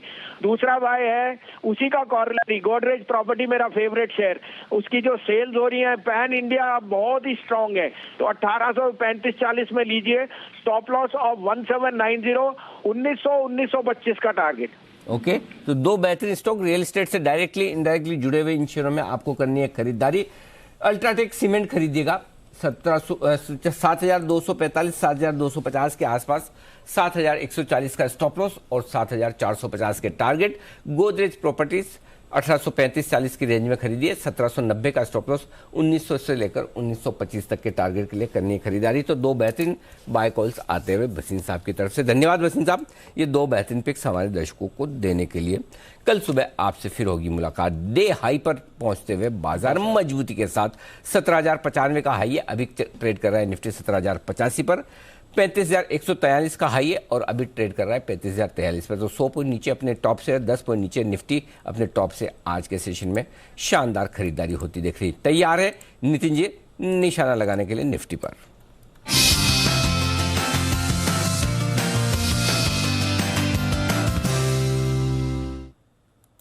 बताइए नितिन जी, क्या है आज इरादा? अनिल जी, आज 17,100 की कॉल ऑप्शन लेंगे जो 110 की मिल रही है मुझे, जिसका स्टॉप लॉस होगा 75 के और टारगेट होंगे 175 के। अब ये कॉल मैं इसलिए ले रहा हूँ क्योंकि आज जो गैप डाउन ओपनिंग हुई 160-70 पॉइंट, उसके बाद डेटा में एकदम टर्न अराउंड है। और डेटा में टर्न अराउंड ये है कि जो 17,000 स्ट्राइक की पुट ऑप्शन है, जिसमें करीब 43 लाख शेयर्स का ओपन इंटरेस्ट एडिशन है, यानी 17,000 का एक बेस बन रहा है, और जो आज की सारी सेलिंग है वो एब्जॉर्ब हो गई है और पुट राइटर 17,000 में बहुत एक्टिव है, यानी वो एक सपोर्ट बन गया। दूसरा 16,900 पे भी उसी तरीके की पुट राइटिंग है, 22 lakh share open interest addition है, तो ये 2 स्ट्राइक मिला के 60-65 लाख शेयर का ओपन इंटरेस्ट है, तो ये एक सपोर्ट जोन है। दूसरी बात, जो कॉल राइटर सुबह जिन्होंने शॉर्ट किया उनकी पोजीशन ट्रैप हो गई है क्योंकि मार्केट में बाउंस आया है। एक्सपायरी भी मंथली सामने है, तो मुझे लग रहा है कि आज 17,000 के ऊपर ही हम लोग क्लोज होना चाहिए। मोस्ट लाइकली 17,100 के ऊपर भी क्लोज हो सकते हैं और नेक्स्ट 2-3 दिनों में 17,250 पहुंच सकते हैं, इसलिए 17,100 की कॉल ऑप्शन लेंगे।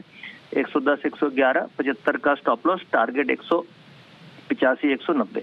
ओके, 185, 190 तक के टारगेट के लिए करें आप खरीदारी। 17,100 का कॉल ऑप्शन 110 रुपए में राय आती हुई आपके लिए खरीदारी की नितिन जी की तरफ से। धन्यवाद नितिन जी। नितिन जी, बैंक निफ्टी पर भी कोई व्यू, कोई राय, कोई, या छोड़ दें? नहीं जी, बैंक निफ्टी बिल्कुल ऐसे लेवल पे है जहां से मुझे लग रहा है कि शॉर्ट कवरिंग आ सकती है, क्योंकि निफ्टी काफी स्ट्रांग है और bank Nifty on the verge resistance है। इसमें 35,100 के आसपास फ्यूचर्स है और मुझे लग रहा है कि 30-40 पॉइंट भी यहाँ से बढ़ेगी तो एक बड़ा मूव मिलने को तैयार है और बैंक निफ्टी 35,500 जा सकता है, क्योंकि राइटर्स की पोजीशन ट्रैप हो रही है और एक्सपायरी सामने है। तो बैंक निफ्टी में नेकेड नहीं लेना चाहिए। बैंक निफ्टी की मेरी स्ट्रेटजी बुल कॉल स्प्रेड से होगी, क्योंकि प्रीमियम बहुत ज्यादा है। निफ्टी में हम नेकेड कर सकते हैं। बैंक निफ्टी की स्ट्रेटजी ये होगी कि हम 35,100 की कॉल ऑप्शन मुझे लेनी है और उसके अगेंस्ट बेचनी है 35,500 की। ये बनाने में आपको 180 रुपए में बनती है, 500 रुपए की स्प्रेड है।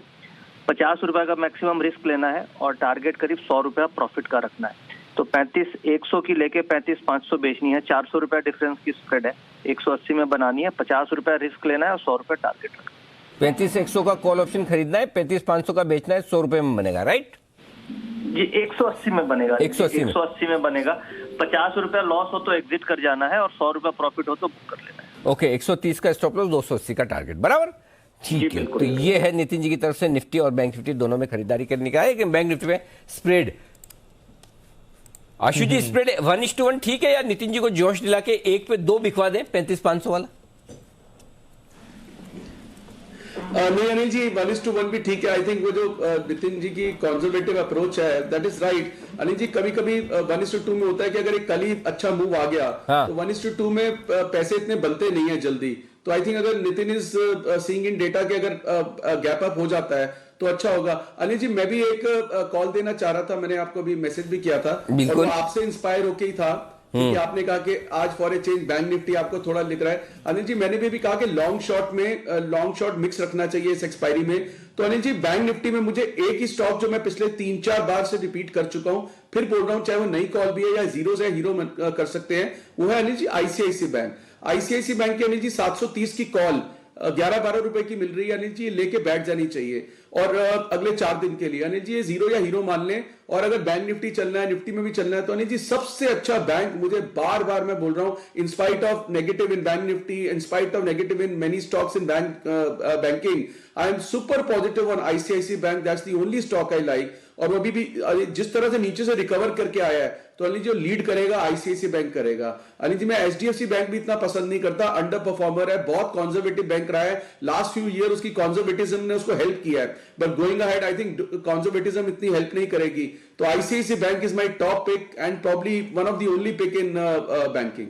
आईसीआईसी बैंक की 730 की कॉल लेके रखनी चाहिए अनिल जी। ओके तो आईसीआईसी बैंक ये है वो स्टॉक जहां पर खरीदारी करें, 730 रुपए वाला कॉल ऑप्शन खरीदे 11 रुपए में। इस बीच हमारी रिसर्च टीम हमें ये कह रही कि टाटा कॉफी का जो हम जिक्र कर रहे थे उसकी जो इन्वेंट्री लेवल है कि 30 सितंबर को 500 करोड़ की इन्वेंट्री थी, वो 10 साल का हाईएस्ट इन्वेंट्री लेवल है, यानी कि मोटी कमाई होगी। बढ़िया, क्योंकि एक तरफ दाम बढ़ रहे हैं ग्लोबल मार्केट्स में, दूसरा इसका टाटा कॉफी का तो हम जिक्र कर चुके हैं, दूसरा फायदा जो मिलेगा वो मिलेगा टाटा कंज्यूमर्स को जी, क्योंकि टाटा कंज्यूमर्स की सब्सिडी कंपनी है टाटा कॉफी, और टाटा कंज्यूमर्स के लिए जो कॉफी के कॉन्ट्रैक्ट होते हैं, हालांकि ये तो कॉफी खरीदते हैं लेकिन जो खरीदते हैं इनके कॉन्ट्रैक्ट फिक्स हैं तो उन्हें फिक्स प्राइस पर मिलती है। जब बेचने जाते हैं तो भाव बढ़ जाते हैं, तो भाव तुरंत बढ़ा देते हैं। स्टारबक्स में जाने वाले सब जानते हैं इस बात को। तो टाटा कंज्यूमर के लिए भी एक अच्छी खबर हो सकती है जो आती हुई दिख रही है। जरा टाटा कंज्यूमर्स पर सचिन जी की राय ली जाए। सचिन जी डे हाई पर स्टॉक इसी वजह से आता हुआ दिख रहा है, देखिए धीमे धीमे रिकवरी करके क्या और मजबूती बन सकती है टाटा कंज्यूमर्स के चार्ट्स देखिए जरा। जी अनिल जी, इनफैक्ट अगर इसका रिलेटिव स्ट्रेंथ देखें आरएसआई पे काफी अच्छा डाइवर्जेंस भी है एंड जिस तरीके से वापस इसने एक यू टर्न लिया है तो लगभग अपने 200 के एक्सपोनेंशियल मूविंग एवरेज के आसपास एक बार कोट होने चाहिए। तो 740-45 मेरे लिए रिवीजन होगा काउंटर के लिए, क्योंकि अगर वो पर्टिकुलर लेवल एस्टैब्लिश हो जाता है वीकली बेसिस पे एक क्लोजिंग अगर बन जाती है तो काफी बड़ा परिवर्तन इस पर्टिकुलर ट्रेंड में होना चाहिए, जो लगभग अभी फिलहाल एक करेक्टिव या कंसोलिडेटिव रेंज में है। सो डेफिनेटली यहाँ पर एक लॉन्ग बायस रखना है। जिस तरीके से एक रीसेंट स्विंग बना था अराउंड 710 के आसपास, मुझे लग रहा है वहीं पे आपको एक क्लोजिंग बेसिस पे स्टॉप लॉस लगाना है एंड खरीदारी करनी है टाटा कंज्यूमर में। फर्स्ट टारगेट होगा अराउंड 745 का, वो एक रिवीजन होगा एंड अगर वहां पर एस्टैब्लिश होती है वीकली क्लोजिंग देन 785-790 के आसपास के स्विंग्स भी इमीडिएटली बन सकते हैं।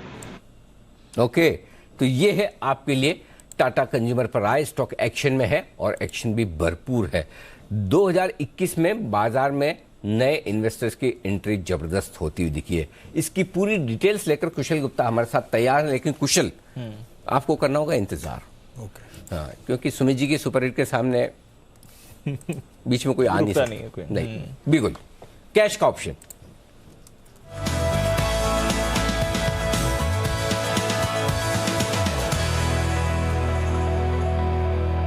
बताएं सुमित जी। अनिल जी कैश का ऑप्शन में स्टॉक ऑप्शन चुना है इस बार मैंने।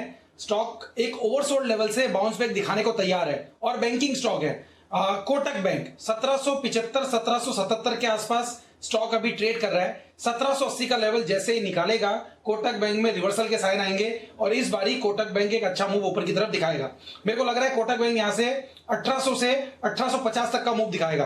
तो ऑप्शंस में 1800 वाला कॉल 10 रुपए 9 रुपए 80 पैसे पे अभी ट्रेड कर रहा है, इसको लेने का सलाह रहेगा।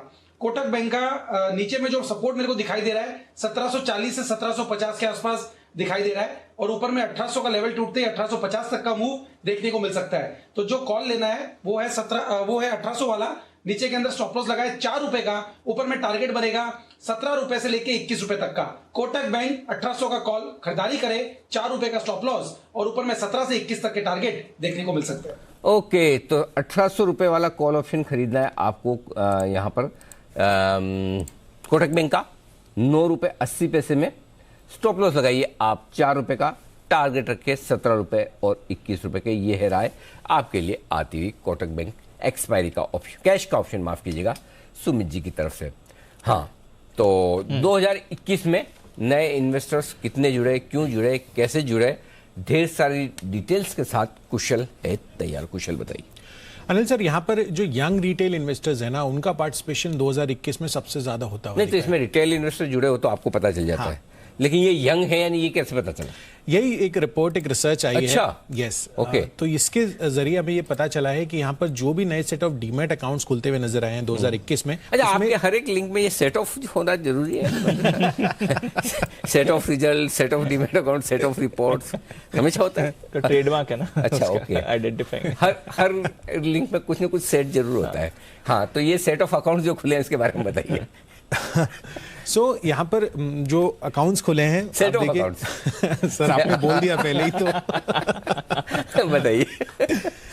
नए खाते यहाँ पर लगभग जितने भी नए खाते खुले हैं ऑलमोस्ट 70% जो है मिलेनियल्स के हैं। मिलेनियल्स क्या है, यहाँ पर 1981 से 1996 के बीच में जो भी लोग बॉर्न हुए हैं, यानी कि अभी अगर आप 2021 की बात करेंगे तो 25 से 40 वर्ष के जो लोग हैं वहां पर 70% नए डीमैट अकाउंट का हिस्सा जो है इनकी तरफ आता हुआ दिख रहा है, जहां पर लार्जली जो बड़ा फोकस बन रहा है वो टीयर 2 और टीयर 3 शहरों से जो रिटेल पार्टिसिपेशन है वहां पर आती हुई दिखी है। इनफैक्ट जो मैं डीमैट अकाउंट्स की बात कर रहा था उसमें आप देखिए FY20 में ऑलमोस्ट 4.09 करोड़ ये डीमैट अकाउंट्स का आंकड़ा था। उसके बाद पेंडेमिक हुआ, पेंडेमिक के बाद FY21 में ऑलमोस्ट 5.5 करोड़ तक ये आंकड़ा पहुंच गया था, यानी कि 34-35% की बढ़त वहां पर हुई। और FY22 में ये आंकड़ा नवंबर तक ऑलमोस्ट 7.7 करोड़ पर है, यानी कि 40% की ग्रोथ आपको FY22 में अब तक ऑलरेडी देखने को मिल चुकी है और अभी भी 4 महीने बाकी हैं। तो एक काफी बड़ा स्पाइक जो है आपको पेंडेमिक के बाद यहाँ पर डीमैट अकाउंट्स में आता हुआ नजर आ रहा है।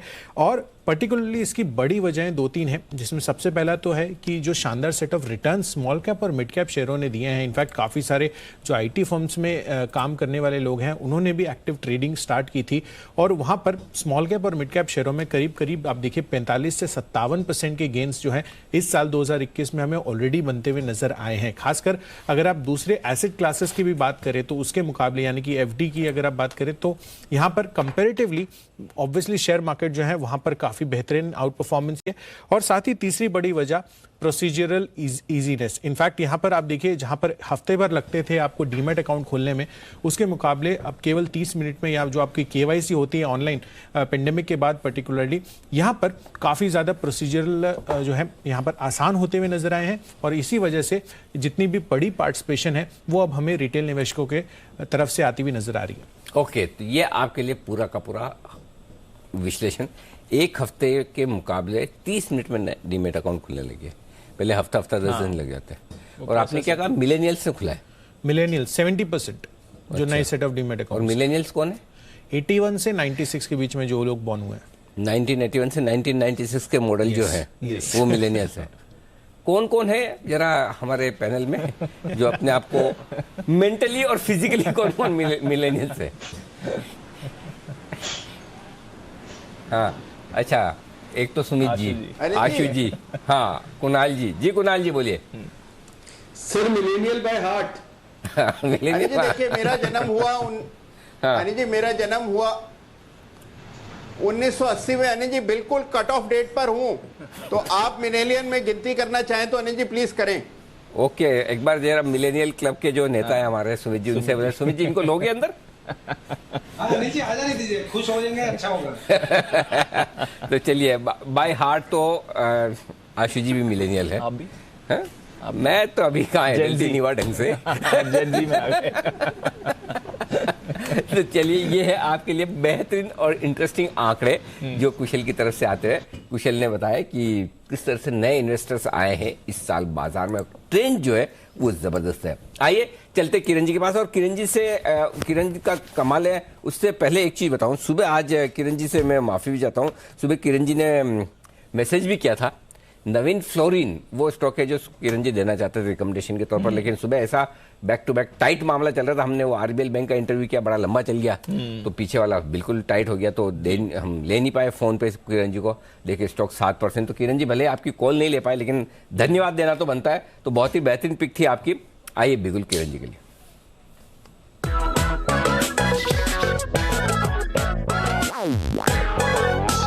बताएं सर। अनिल जी, पहले तो धन्यवाद।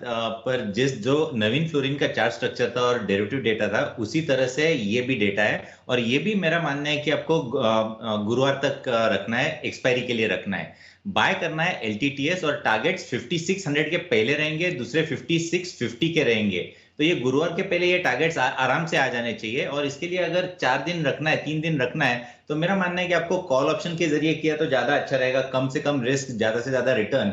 तो मेरा मानना है कि 5450 eight the money call option लेने की सलाह है, जो कि लगभग अभी 90 रुपए के आसपास ट्रेड कर रहा है। मैंने जब रेकमेंड किया था तब 85 के आसपास मिल रहा था, तो 85 से 90-95 तक आपको एक्यूमुलेट करना है। आपका स्टॉप लॉस रहेगा 60 रुपए का, पर टारगेट 4 दिनों में 200 का रहेगा अनिल जी। तो मेरा मानना है कि इधर से प्रीमियम प्रैक्टिकली डबल होता नजर आएगा। तो मेरा मानना है कि डबल प्रीमियम के लिए एलटीटीएस बाय करके चलना चाहिए। स्टॉप लॉस स्ट्रिक्ट 60 का, और जैसे ही हम प्रीमियम ये 120 के आसपास जाता है तो आपको ट्रेडिंग स्टॉप लॉस का इस्तेमाल करना चाहिए। मेरा मानना है कि ये टारगेट बिल्कुल हासिल होता नजर आ जाना चाहिए। Derivative data, option chain data बहुत ही बेहतरीन देखने को मिल रहा है। और वैसे भी आईटी इंडेक्स देखने को अगर देखते हैं तो IT index all time highs cross कर चुका है, तो अभी सेकंड रन आईटी काउंटर्स रहेंगे जो कि आउट परफॉर्मेंस दिलाते नजर आएंगे। बिल्कुल, तो आईटी पर रखिए नजर, और स्पेशली एलएनटी टेक, क्योंकि 5600 के प्लस के टारगेट्स किरण जी बात कर रहे हैं। और आज सुबह आपको याद होगा भसीन साहब जब हमारे साथ जुड़े थे तो भसीन साहब ने भी खरीदारी की राय दी थी। तब स्टॉक करीब 5350 पर ट्रेड कर रहा था, और 5425 5425 के टारगेट्स है भसीन साहब के, जो आपको हिट होते हुए दिखे हैं। तो भसीन साहब के टारगेट्स हैं हिट, किरण जी के भी टारगेट्स होंगे आगे जाकर हिट। नजर रखिए एलएनटी टेक, इस पर फ्रेश खरीदारी की राय आपके लिए आ रही है। एक्शन है भरपूर आईटी काउंटर्स, और इसके अलावा कुछ और भी स्टॉक्स जहां पर आपको अच्छी मूव इस समय आती हुई दिखिए। किरण जी, जो ऑप्शन की कॉल दी थी उसका स्टॉप लॉस एक बार बता देंगे सर फिर से? पहला स्टॉप लॉस था 60 रुपए, और जैसे ही प्रीमियम 120 के ऊपर जाता है तो आपको ट्रेडिंग स्टॉप लॉस का इस्तेमाल करना चाहिए। अभी के लिए 60 रुपीज का स्टॉप लॉस स्ट्रिक्टली रखना चाहिए। ओके, तो 60 रुपए के स्टॉप लॉस के साथ यहां पर आप खरीदारी कर सकते हैं। तो ऑप्शंस के जरिए भी अगर आप चाहें तो ट्रेड अवेलेबल है। एक स्टॉक जिस पर वागले साहब की राय लेनी थी, वागले साहब, श्रीराम ट्रांसपोर्ट फाइनेंस, क्योंकि सुबह जब बाजार गिर रहे थे और स्पेशली बैंक्स और फाइनेंशियल्स में ज्यादा प्रेशर था, इस स्टॉक पर अच्छा स्पाइक आया था और अपनी गेन्स होल्ड कर रहा था, और अब फिर से वो लेवल्स रिकवर करके ऊपर आया है। क्या चल रहा है सर श्रीराम ट्रांसपोर्ट फाइनेंस में? दीपांशु, मुझे लगता है 1170 के आसपास एक मल्टीपल सपोर्ट बना है जो अभी ब्रेक होना नहीं चाहिए, और अभी 1217-18 पे मेरा व्यू होगा कि 1250-55 में भी 1260 तक ये स्टॉक जा सकता है। और अगर मार्केट निफ्टी आउट परफॉर्म करेगा तो 1280 तक भी अगले 3 से 4 दिनों में जा सकता है। शॉर्ट टर्म इसका बॉटम बन गया है, ऐसा मेरा मानना है। ओके, तो शॉर्ट टर्म बॉटम बन गया है, और अब 1280 तक की लेवल्स इस पर आते हुए देख सकते हैं श्रीराम ट्रांसपोर्ट फाइनेंस पर। आइए बैन से बेनिफिट 3:05 जानते हैं आशीष चतुर्वेदी के साथ।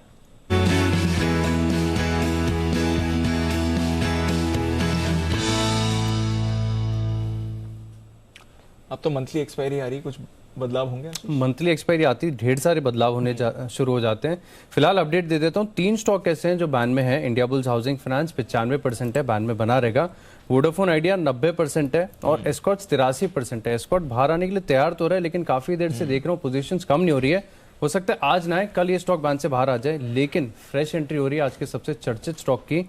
आरबीएल बैंक, पोजीशंस बढ़ गई हैं, लगातार बढ़ती जा रही है, अब 145% हो गई हैं। शुक्रवार को 65% थी, तो बड़ा उछाल यहाँ पर देखने को मिला है। सर इसके अलावा जो रोल ओवर के चलते कितना आरबीएल बैंक 39%?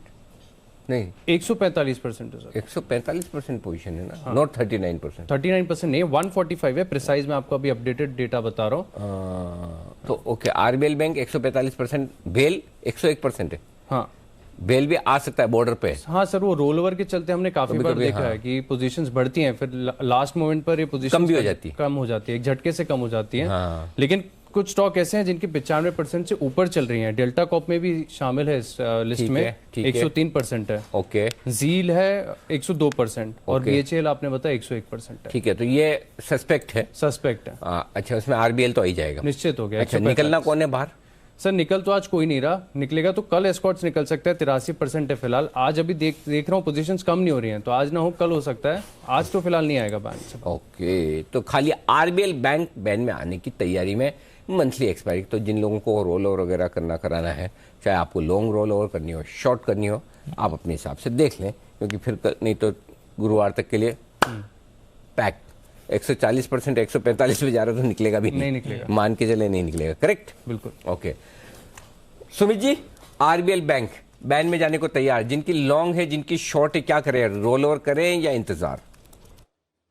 देखिए अनिल जी, स्टॉक के अंदर एक अच्छी खासी गिरावट देखने को मिल चुकी है और स्टॉक का जो नीचे में सपोर्ट बनेगा वो 110-120 के आसपास ही बनेगा। जो लोज लगे थे अप्रैल 2020 में, यानी कोविड के टाइम के जो लोज लगे थे, वहां के आसपास का ही मेजर सपोर्ट बनेगा, जो 102 और 110 के आसपास का बनता है। तो मेरे को ऐसा लगता है कि एक बार फिलहाल इसको 2-3 दिन थोड़ा सा ठंडा होने दे, इसको साइडवेज चलने दे, उसके बाद इसके अंदर वापस से फ्रेश ट्रेंड देखेंगे। बट ये है कि डिप्स में इसके अंदर यहाँ पे फ्रेश शॉर्ट करना नहीं है और डिप्स में एक बार बाय करके इसके अंदर चांस ले सकते हैं, लेकिन अभी क्लियर नहीं है। मेरे ख्याल से फ्रेश कुछ भी नहीं करना है और जो एग्जिस्टिंग है 2-3 दिन स्टॉक को ठंडा होने दे। बिल्कुल, 2-3 दिन स्टॉक को ठंडा होने दे और फिर नई पोजीशन ले। आज जो होना था वो हो गया, अब आगे की चाल देखते हैं कैसी रहेगी। पर अनिल सर भी कह रहे थे अब थोड़ी देर के लिए नए डेवलपमेंट जब तक नहीं आते, स्टॉक एक रेंज बाउंड नहीं रहेगा। बट एग्जैक्टली हुआ क्या है पिछले 24 घंटों में? इतनी खबरें आई हैं, काफी सारे और मार्केट्स की खबरें थी, फिर आरबीआई का भी क्लैरिफिकेशन आया। एक बार जरा समझ लेते हैं कि पिछले 24 घंटों में हुआ क्या है आरबीएल बैंक में। देवांशी हमारे साथ तैयार बताने के लिए। देवांशी बताइए क्या हुआ है यहाँ पर एक्शन? बिल्कुल दीपांशु, आप देखिए वीकेंड के दरमियान जिस तरह से न्यूज़ फ्लोज आते हुए दिखे, सबसे बड़ी खबर यही थी कि बोर्ड ने जो बैंक है उनके एमडी और सीईओ विश्ववीर आहूजा को तत्काल प्रभाव से छुट्टी पर जाने के लिए जो उन्होंने अर्जी दी थी उसको मंजूर कर दिया। तो इसके चलते काफ़ी ज़्यादा चिंता बनती हुई दिखी और इसके साथ ही ईडी जो थे बैंक के राजीव आहूजा, उनको इंटरिम एमडी और सीईओ की तरीके से नियुक्त कर दिया गया था आरबीएल बैंक पर। और साथ ही में आप देखिए आरबीआई ने भी यहाँ पे थोड़ा सा इंटरवीन किया है और आरबीआई ने अपने प्रतिनिधि योगेश दलाल को भी बोर्ड में अतिरिक्त डायरेक्टर जो हैं वो नियुक्त कर दिया था। तो इन दोनों खबरों के चलते काफ़ी ज़्यादा चिंता वाली बात होती हुई दिखी थी। और कल हमने शाम को देखा कि जो मैनेजमेंट है उन्होंने काफ़ी क्लैरिफिकेशंस भी दिए थे, एनालिस्ट को ऑन कॉल भी की थी और उनका ये कहना है कि जो बैंक की वित्तीय स्थिति है उसमें कोई बदलाव नहीं है, काफ़ी मजबूत है, असेट क्वालिटी की कोई चिंता नहीं है, डिपॉजिटर्स के भी पैसे सेफ है। ये सारे क्लैरिफिकेशंस मैनेजमेंट की तरफ से कल शाम को आते हुए दिखे थे। उसके बाद आप देखिए आज के दिन में स्टॉक में बड़ी गिरावट आती हुई दिखी, लेकिन दिन के दरमियान हमने देखा आरबीआई की तरफ से एक पॉजिटिव स्टेटमेंट आता हुआ दिखा आरबीएल के लिए, जहां पे आरबीआई का ये कहना था कि जो बैंक की वित्तीय स्थिति है वो काफ़ी स्टेबल है, बैंक के पास जो पर्याप्त पूंजी है वो भी है फिलहाल, और इसके साथ ही उनका जो लिक्विडिटी रेशियो है, जो लिक्विडिटी कवरेज रेशियो होता है वो 153% है अगर आप दिसंबर के हिसाब से देखें, और इसके साथ ही उनका जो प्रोविजन कवरेज रेशियो है वो भी 77% के आसपास है। तो कोई चिंता वाली बात नहीं। और उसके बाद हल्की सी रिकवरी आई, लेकिन उसके बाद भी आप देखें क्योंकि एक कॉन्फिडेंस चार्टर हुआ था एनालिस्ट का और निवेशकों का, इसके चलते स्टॉक में बड़ी गिरावट देखने मिल रही है। बिल्कुल बड़ी गिरावट देखने को मिल रही है, अभी भी 17% नीचे, हालांकि इंट्राडे में तो 25% तक फिसला था ये काउंटर। आइए वागले साहब के पास चलते हैं, बिगुल वागले का वंडर।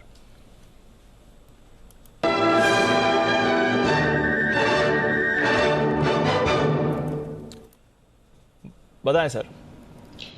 दीपांशु, हमने ये बीटीएसटी हमारे क्लाइंट्स को एक 5-10 मिनट पहले 7-8 रुपए नीचे दिया है। स्टॉक का नाम है डिक्सन टेक्नोलॉजीज। 5585-5590 के करंट भाव से मुझे लगता है ये जैसे ही 5600 ब्रेक करेगा, जो मुझे लगता है करेगा, इसमें 150 रुपए की मुंह आनी चाहिए। 5750 का मेरा टारगेट होगा। आपका स्टॉप लॉस 50 रुपए नीचे होना चाहिए 5550 का, और टारगेट 5750 कल के लिए। और आपके बात करते करते वागले साहब 5600 का लेवल इसने तोड़ दिया है, ऊपर है अब यहां से एक्शन में आ रहा है डिक्सन टेक्नोलॉजीज। 5610 का लेवल इस समय आपको आते हुए दिख रहा है। 5750 तक के टारगेट्स वागले साहब की तरफ से डिक्सन टेक्नोलॉजीज में। तो कुछ काउंटर्स हैं जहां पर एक्शन आ रहा है। औरों पर अभी आपके लिए कॉल आई थी, वो भी मोमेंटम में आते हुए दिख रहा है। ओबरॉय रियल्टी, इस पर भी रखिए नजर। भसीन साहब गोदरेज प्रॉपर्टीज की बात कर रहे थे। सचिन जी, ओबरॉय रियल्टी के बारे में बताएं सर, 860 पर कैसा लिखते हैं चार्ट? वेल दीपांशु, यहाँ पर थोड़ा सा कंसोलिडेशन फेज में ही है, बट स्ट्रक्चर काफी इंटरेस्टिंग है। हाल फिलहाल में 820 825 के आसपास जो इसने बेस बनाया है, वहां से अच्छा रिबाउंड हुआ है। एंड जो अपर हैंड है वो लगभग अराउंड 905 के आसपास है। तो मुझे लग रहा है फिलहाल इसी पर्टिकुलर रेंज में लॉक इन होना चाहिए। आज के सत्र में जो एक शॉर्ट कवरिंग जैसी मूव आई है, मुझे लग रहा है वो एक्सटेंड हो सकती है। एंड अगर किसी की एग्जिस्टिंग पोजीशन है तो स्टॉप लॉस उनको लगाना चाहिए अराउंड 836 पे, एंड स्टॉक को रिव्यू करना चाहिए अराउंड 900 905 पे। 900 905 ये हैं आपके लिए टारगेट्स। ओबरॉय रियल्टी, माफ कीजिएगा, रियल एस्टेट स्टॉक्स यहां पर आपको एक्शन में आते हुए दिख रहे हैं। एक्शन में है लॉरस लैब्स, आज भी इस पर भी रखिएगा नजर। पिछले कुछ समय से इस पर एक्शन मूव हो रहा है। ऑफ कोर्स स्ट्राइड्स, जिसके बारे में हम सुबह बात कर रहे थे, वो भी एक काउंटर है जहां पर आपको अच्छी मूव आती हुई दिखेगी। टेक्सटाइल स्टॉक्स की थोड़ी देर पहले बात निकली भी थी। केपीआर मिल्स लगातार मोमेंटम में रहा है और आज फिर से तेजी में आते हुए दिख रहा है। 7% का उछाल केपीआर मिल्स में। किरण जी, जरा राय दें इस चार्ट पर। वन वे रैली रही है और इस साल का one of the best performing counter रहा है ये तो। अनडाउटेडली दीप, और बहुत ही शानदार तरीके से ये वर्टिकल अपमूव देखने को मिल रही है। और इसमें एक ही चीज है कि आपको ट्रेलिंग स्टॉप लॉस का इस्तेमाल करना है और कभी अगर आपको थोड़ा सा डिप मिले तो ऐड करना है। यही एक स्ट्रेटेजी आपको इस स्टॉक में पैसा बना के दे सकती है। अभी के लिए मेरा ट्रेलिंग स्टॉप लॉस 620 के आसपास रहेगा और ट्रेल करने की सलाह है। अभी भी होल्ड करना ही चाहिए, बिल्कुल प्रॉफिट बांधने की जल्दबाजी नहीं करनी चाहिए। ओके, तो ये है आपके लिए केपीआर मिल्स। ये वो स्टॉक है जो लगातार हमारे एक्सपर्ट्स को पसंद आया, स्पेशली सेठी साहब और जैन साहब दोनों की रिकमेंडेशन लिस्ट में बार बार लगातार रहा है।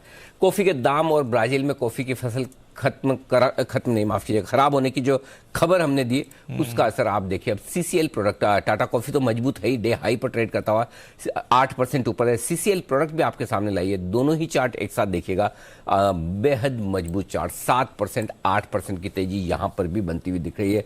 सीसीएल प्रोडक्ट भी मजबूती के साथ ऊपर जाता हुआ।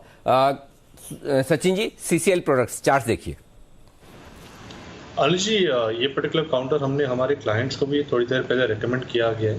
सो स्टॉप लॉस आपको लगाना चाहिए अराउंड 385 के आसपास। एंड हम पोजिशनल टारगेट देख रहे हैं लगभग अराउंड 520 के आसपास के, क्योंकि जिस तरीके से इसने 3 महीने का कंसोलिडेशन ब्रेक किया है, वो कंसोलिडेशन काफ़ी हेल्दी वॉल्यूम्स पे हुआ है। और प्लस इसका अगर हम डेली और वीकली आरएसआई देखें तो वहाँ पर भी एक कन्वर्जन है।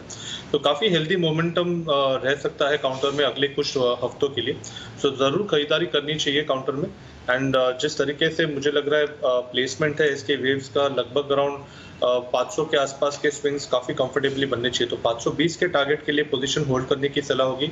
फ्रेश एडिशंस करते हैं तो 385 का होगा स्टॉप लॉस।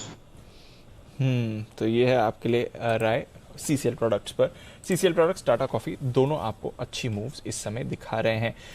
कुछ और काउंटर्स जहां पर आपको अच्छी मूव्स आती हुई दिखेंगी। टोरेंट फार्मा एक तरह से फॉरगॉटन काउंटर ही है जहां तक बाजार के कुछ फार्मा स्टॉक्स की बात है। कुणाल जी, टोरेंट फार्मा कैसा लगता है? सुबह से ही एक्टिव है सर और अपनी गेन्स होल्ड करके वापस डेज हाई पर।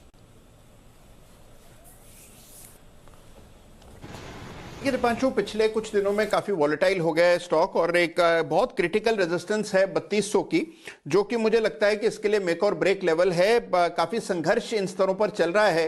3200 का भाव जैसे ये स्टॉक निकाल देगा, इसमें एक फ्रेश बड़ा ब्रेकआउट होगा और फिर आपको एक तेजी देखने को मिलेगी।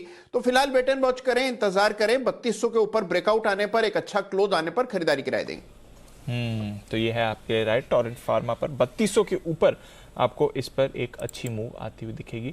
इंटरेस्टिंग काउंटर है, देखते हैं यहाँ से गेन्स करेगा या नहीं। पीवीआर पर भी एक मूव आती हुई दिख रही है। सुमित जी, रिकवरी आई थी सुबह और उसमें PVR, Indian hotels, delta Corp आगे थे। अब एक मूव और आती हुई दिख रही है। पीवीआर कल के लिए कोई ट्रेड बनता है सर इस पे? एग्जिस्टिंग पोजीशंस होल्ड करके चले दीपांशु।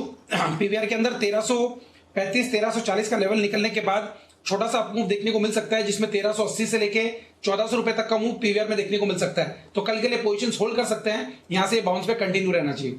ओके, 2 स्टॉक है फार्मा के, उनमें से एक कुछ न कुछ तो आपको लेना ही पड़ेगा कुणाल जी, या तो ग्रेन्यूल्स या ग्लेनमार्क। बताओ क्या पसंद है? अरे जी ग्रेनुअल्स, और दूसरा कौन सा कहा अनिल जी? आराम से ढूंढो, जल्दी नहीं है। तब तक मानसी तैयार है। पावर कंपनियां क्यों फोकस में, आइए जानते मानसी से। मानसी बताइए। शुक्रिया अनिल सर। अनलॉक के बाद बिजली की खपत लगातार बढ़ती हुई हमने देखी है, जिसका सीधा इम्पैक्ट है जो कि यहाँ पर पावर स्टॉक्स पर देख रहे हैं हम। अनलॉक के बाद पावर जनरेशन में 2 डिजिट ग्रोथ रेट देखने को मिली है। अप्रैल से दिसंबर के बीच पावर जनरेशन जो है 10% बढ़कर 1075 बिलियन यूनिट पर जाती हुई दिख चुकी है। पिछले साल के मुकाबले देश के कोल बेस्ड प्लांट्स में 13% से ज्यादा का उत्पादन देखने को मिला है, जिसका इसी से अंदाजा लगाया जा सकता है कि कितनी ज्यादा डिमांड बढ़ी है। तेजी के कारण ऑफकोर्स इकोनॉमिक एक्टिविटीज में बढ़त देखने को मिली है। अनलॉक के बाद बिजली की मांग लगातार बढ़ी है। कमर्शियल इंडस्ट्रियल कामकाज जो है वो फिर से शुरू होने से भी यहाँ पर डिमांड में बढ़ोतरी है। आगे के आउटलुक भी काफी पॉजिटिव है। बिजली की खपत में ग्रोथ जारी रहेगी। कोरोना की तीसरी लहर का खतरा जरूर है, लेकिन कोरोना की तीसरी लहर आने पर कंजम्पशन में विपरीत असर पड़ सकता है। एक छोटी सी कंसर्न इसे अगर छोड़ दें तो कंजम्पशन डिमांड जो है इसमें बढ़ोतरी देखने को मिल सकती है। तो फिलहाल डिमांड को ध्यान में रखते हुए पावर स्टॉक्स पर नजर रखनी चाहिए। फिलहाल जो है स्टेटस काफी पॉजिटिव दिख रहा है। सिर्फ ये कोरोना की तीसरी लहर जो है कंसर्न नजर आ सकती है। ओके, तो ये है आपके लिए पावर कंपनियों का आउटलुक। अगर कोरोना रहा तो मामला मुश्किल, अदरवाइज कहीं कोई दिक्कत और समस्या की बात नहीं है। हाँ कुणाल जी तैयार है? ग्रेन्यूल्स और ग्लेनमार्क के बीच में मुकाबला, अगर दोनों पसंद है तो आपको छूट है, दोनों भी कह सकते हैं आप। अनिल जी देखिए, सबसे पहले तो मैंने अभी कहा था कि निफ्टी फार्मा इंडेक्स में बड़ा ब्रेकआउट है, तो मैं ये पूरी तरह सहमत हूं कि फार्मा कंपनीज पर फोकस करना है। इन दोनों में अनिल जी ग्रेनुअल्स बेहतर है। ग्लेनमार्क और ग्रेनुअल्स को कंपेयर करें तो नो डाउट ग्रेनुअल्स का चार्ट मुझे ज्यादा अच्छा लग रहा है। एक रेजिस्टेंस है मामूली सी, और ये रेजिस्टेंस 360 रुपए पर है।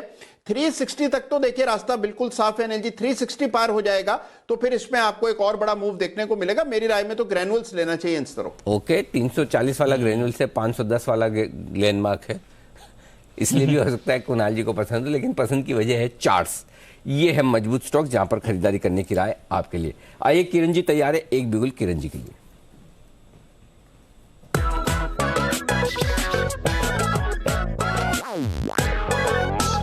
बताएं सर।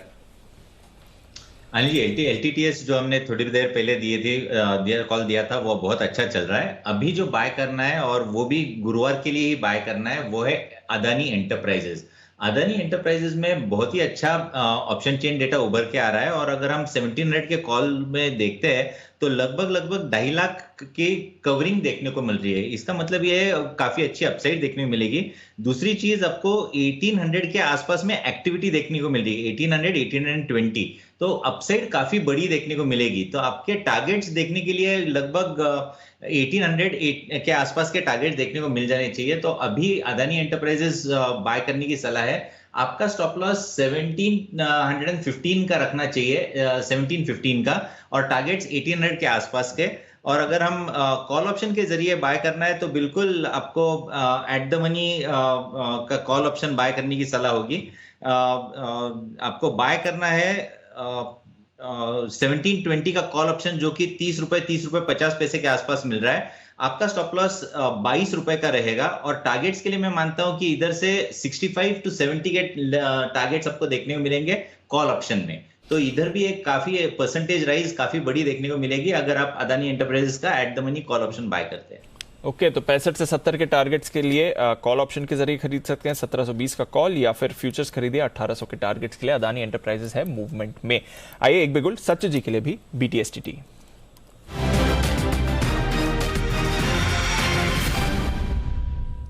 बताएं सर। दीपांशु, यहाँ पे फ्रेश ब्रेकआउट हो रहा है यूपीएल के डेली चार्ट पे। यहाँ पर एक काफ़ी क्लासिकल फ्लैग पैटर्न फॉर्मेशन है, जिसके पोजिशनल टारगेट लगभग अराउंड 805 के आसपास प्लेस्ड है। ट्रेडिंग के लिहाज से स्टॉप लॉस आपको लगाना चाहिए अराउंड 752 पे। खरीदारी करनी है यूपीएल में, फर्स्ट टारगेट होगा अराउंड 774 का, एंड फाइनल टारगेट होगा 805 का। ओके, 774, 805 के टारगेट लिए यूपीएल। तो बड़े बड़े स्टॉक्स पर अब आपको खरीदारी की राय आती हुई दिख रही है। बाजार भी 17100 के करीब होल्ड कर रहा है। तो आइए आखिरी 10 मिनट आज के ट्रेडिंग सेशन के लिए क्या करके जाना है जानते हैं अनिल जी के साथ आज की फाइनल मार्केट स्ट्रैटेजी में।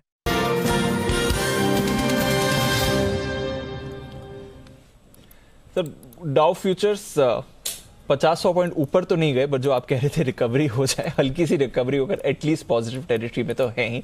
1/4% ऊपर नैस्डैक फ्यूचर्स हैं। तो यूएस आज छुट्टी के बाद जो खुलने के लिए तैयार है, ठीक ठाक ओपनिंग तो वहां पर होगी। यूरोप के बाजार यूके बंद, फ्रांस और जर्मनी बहुत ही कम वॉल्यूम्स, कुछ ज्यादा बड़ा एक्शन यहां पर होते हुए नहीं दिख रहा है। कच्चा तेल स्टेबल है। रुपए में आज आपने मजबूती देखी है, वापस 75 के लेवल पर आ गया है। तो ठीक ठाक ग्लोबल संकेत है। क्या करके जाना है सर? तेजी तो कर सकते हैं दीप, तो बस यही कि ट्रेडिंग रेंज के हायर एंड पर बंद हो रहे हैं, लेकिन यहाँ से भी 70-75 पॉइंट की जगह तो है। तो एक काम किया जाए, यहाँ पर खरीदारी करें तो इस कंडीशन पे करें कि अगर आपको 75-100 पॉइंट निफ्टी कल नीचे मिले तो फिर और लेना है। 16,985 17,015 की रेंज में अगर कर मिलता है यहाँ से 100 पॉइंट 85 पॉइंट नीचे, तो और ऐड करना है। उसी कंडीशन पे आप खरीदारी करके जाएं। 17,115, 17,150, 17,200 ये टारगेट है जिनके लिए निफ्टी में आपको या तो तेजी की पोजीशन है तो बने रहें या फ्रेश खरीदारी करके जा सकते हैं। बहुत ही कंजर्वेटिव हैं तो फिर आप यहाँ पर प्रॉफिट बुक करें, या फिर आप प्रॉफिट को प्रोटेक्ट करना हो तो आप एक नीचे का पुट ऑप्शन खरीद लें, वो होगा 16,900 का अगर आपको खरीदना ही है तो। बैंक निफ्टी 35,000 के आसपास ऊपर बंद हो रहा है, वही 35,025-50 पर बंद होगा। अच्छी क्लोजिंग दे रहा है। ऐसे में 35,325 35,475 का रास्ता कल के लिए खुलता है। लॉन्ग पोजीशन आप बरकरार रख सकते हैं या फ्रेश पोजीशन बनाने की राय अभी मैं नहीं दूंगा, एक बार यहाँ इंतजार करेंगे। एक चीज़ क्लियर है कि निफ्टी के मुकाबले में बैंक निफ्टी में शॉर्ट कवरिंग ज़्यादा आ सकती है, क्योंकि आज सुबह सुबह जिस वजह से बाजार का मूड खराब हुआ वो बैंक्स थे, और बैंक निफ्टी ने भी अभी के हाल के जो 34,400 के आसपास के लो को तोड़ा भी, वहाँ शॉर्ट्स बने भी। तो शॉर्ट्स बैंक निफ्टी में कवर होने को तैयार ज़रूर है, लेकिन 35,000 के आसपास है, थोड़ा इंतजार करते हैं। यहाँ भी कंडीशन वही है, अगर यहाँ खरीद कर जाते हैं तो 34,850 पे आपको और ऐड करना है, 200 पॉइंट नीचे अगर मिले। तो आज आपकी लॉन्ग पोजीशन फ्रेश तभी बननी चाहिए 3:20 पर, जब आपके लिए नीचे खुलने पर एग्जिट करने का नहीं, एवरेज करने की ताकत। आमतौर पर हम ट्रेडर को कभी नहीं बोलते एवरेज करें, लेकिन जिस लेवल की क्लोजिंग हो रही है उसमें आपको डायनेमिक स्ट्रेटेजी रखना जरूरी है। तो अगर आपको निफ्टी 85 से 100 पॉइंट नीचे मिले और लेना, बैंक निफ्टी 200 से 250 पॉइंट नीचे मिले तो और लेना। अगर वो कर सकते हैं तो ले जाइए, नहीं तो कोई बात नहीं, कल देखेंगे। नहीं तो फिर कल की कल देखिए। ठीक है, बट ठीक है, मतलब मूड माहौल ठीक लग रहा है आपको? बस हाँ, थोड़ा बेहतर है, और ऐसा लग रहा है कि हमें देख के अमेरिका ठीक हो जाना चाहिए। बिल्कुल, संभावना, उम्मीद, आशा है। काम तो हम ही कर रहे हैं, वो लोग तो आधे लोग छुट्टी पर ही बैठे हैं। राइट, बट नजर रखेंगे आज के यूएस के एक्शन के ऊपर। सर, रिकवरी की आपने बात करी, बंधन बैंक इस चार्ट को पुलअप करिए, क्योंकि जो हम सुबह बात भी कर रहे थे, कुछ और प्राइवेट बैंक्स पर सेंटिमेंटल इंपैक्ट आ सकता है। बंधन पर आया भी 6-6.5% नीचे था, पर उसके बाद से देखिए रिकवरी, और पूरी रिकवरी कर कर बंधन एकदम फ्लैट हो गया है। तो जो बात चल रही थी कि अब इन लेवल्स पर दोबारा शॉर्ट नहीं करना है, इंतजार करेंगे रिकवरी का, वो पूरी की पूरी आपको होती हुई दिखी है। आरबीएल बैंक में भी हमने यही देखा, हालांकि अब थोड़ा वापस रेंज में आ गया, जैसे अनिल जी कह रहे थे। बंधन बैंक भी पूरी तरह रिकवर होकर अब एकदम फ्लैट हो गया है। आशु सर, इस पर कोई राय? बंधन बैंक दीपांशु, सेम व्यू के नीचे में सारे बैंक्स जो ये आरबीएल के पैनिक में थे, वहां पे बेचना बिल्कुल नहीं है, और उसके चलते मुझे लगता है कि आई थिंक उसके चलते जो सेंटीमेंट खराब हुआ, लोगों ने शॉर्ट किया होगा, और ये शॉर्ट कवरिंग है, ये और एक आध दिन चल सकती है। तो उसके चलते दीपांशु लेने का मन नहीं है, मतलब लेने का मन तो सिर्फ आईसीआईसीआई बैंक या टॉप के 1-2 बैंक्स में रहता है। उसके अलावा तो मुझे तो पीएसयू में भी अभी कुछ नहीं लग रहा, जो एक्सपायरी अलर्ट में दिया था। So my take is only ICICI bank, और इनमें दीपांशु आप कुछ कर नहीं सकते। मतलब अभी भी जो आपने बेस्ट केस सिनेरियो की बात की थी आप और अनिल जी ने, कि कुछ नहीं करना, जरा देखिए, शांति, इनको सेटल होने दीजिए, क्योंकि इस वॉलेटिलिटी में आप ना फंडामेंटली प्ले कर सकते हैं, ना टेक्निकल काम आ सकते हैं कि इतने स्विफ्ट मूव्स होंगे। कल ऊपर गैप डाउन खुल सकता है, गैप अप खुल सकता है, गैप डाउन खुल सकता है, मतलब कोई ऐसी चीज नहीं है। बट ये जो 4-5 बैंक्स है दीपांशु, मतलब I am not interested in buying them. बिल्कुल कोई इंटरेस्ट नहीं है ट्रेड करने में, खरीदारी में। जैसा बात हो रही है, wait and watch strategy best रहेगी, बॉटम फिशिंग की कोशिश नहीं करनी चाहिए। बट नजर रखिए, बंधन बैंक अच्छी रिकवरी दिखाता हुआ, रिकवरी आपने थोड़ी एयू स्मॉल फाइनेंस बैंक में भी देखी, IDFC first, RBL of course अभी भी परेशानी में है, 18-19% नीचे। बट डेल्टा कॉप पर भी अच्छी रिकवरी आपने आती हुई देखी है, और फ्रेश मूव आ रही है। अभी पीवीआर की भी हम बात कर रहे थे, अच्छी मूव इस पर भी आती हुई गई है। सुमित जी, जरा एक राय दें, डेल्टा कॉप की चार्ट पर 270 का लेवल आते हुए सुबह के लेवल से अच्छी रिकवरी इसमें। दीपांशु, मोमेंटम तो आ रहा है स्टॉक के अंदर, लेकिन फ्रेश बाय एक बार नहीं करना है। फ्रेश बाय स्टॉक के अंदर बनेगा 273-274 का लेवल टूटेगा उसके बाद ही, और नीचे के अंदर स्टॉक का जो सपोर्ट है वो है 250 के आसपास, यानी 250 से 275 की रेंज अभी इमीडिएट दिखाई दे रही है। तो ट्रेडिंग के लिहाज से इसमें कोई मोमेंटम अभी बन रहा नहीं है, लेकिन पोजीशन अगर किसी ने ले रखा है तो वो लोग होल्ड करें और डिप्स अगर मिलता है तो डिप्स पे खरीदारी करके चलने का सलाह होगा।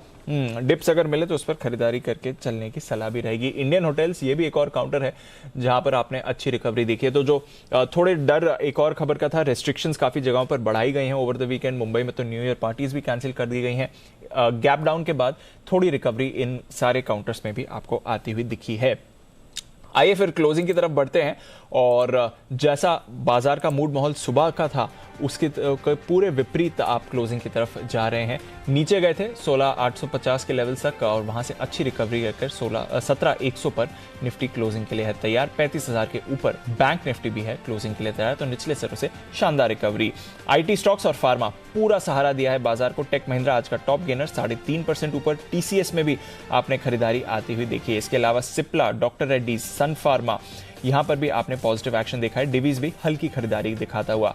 कोटक बैंक सबसे आगे रिकवरी में 1.5% ऊपर। आईसीआईसीआई बैंक यहां पर भी 1.5% की खरीदारी। HDFC limited, HDFC bank, Bajaj finance और बजाज फिनसर्व का भी सहारा मिलते हुए दिखा। ब्रेथ काफी अच्छी, करीब 10 स्टॉक्स ही हैं नेगेटिव टेरिटरी में, उसमें भी टॉप लूजर हिंडाल्को सिर्फ 1.5% नीचे था।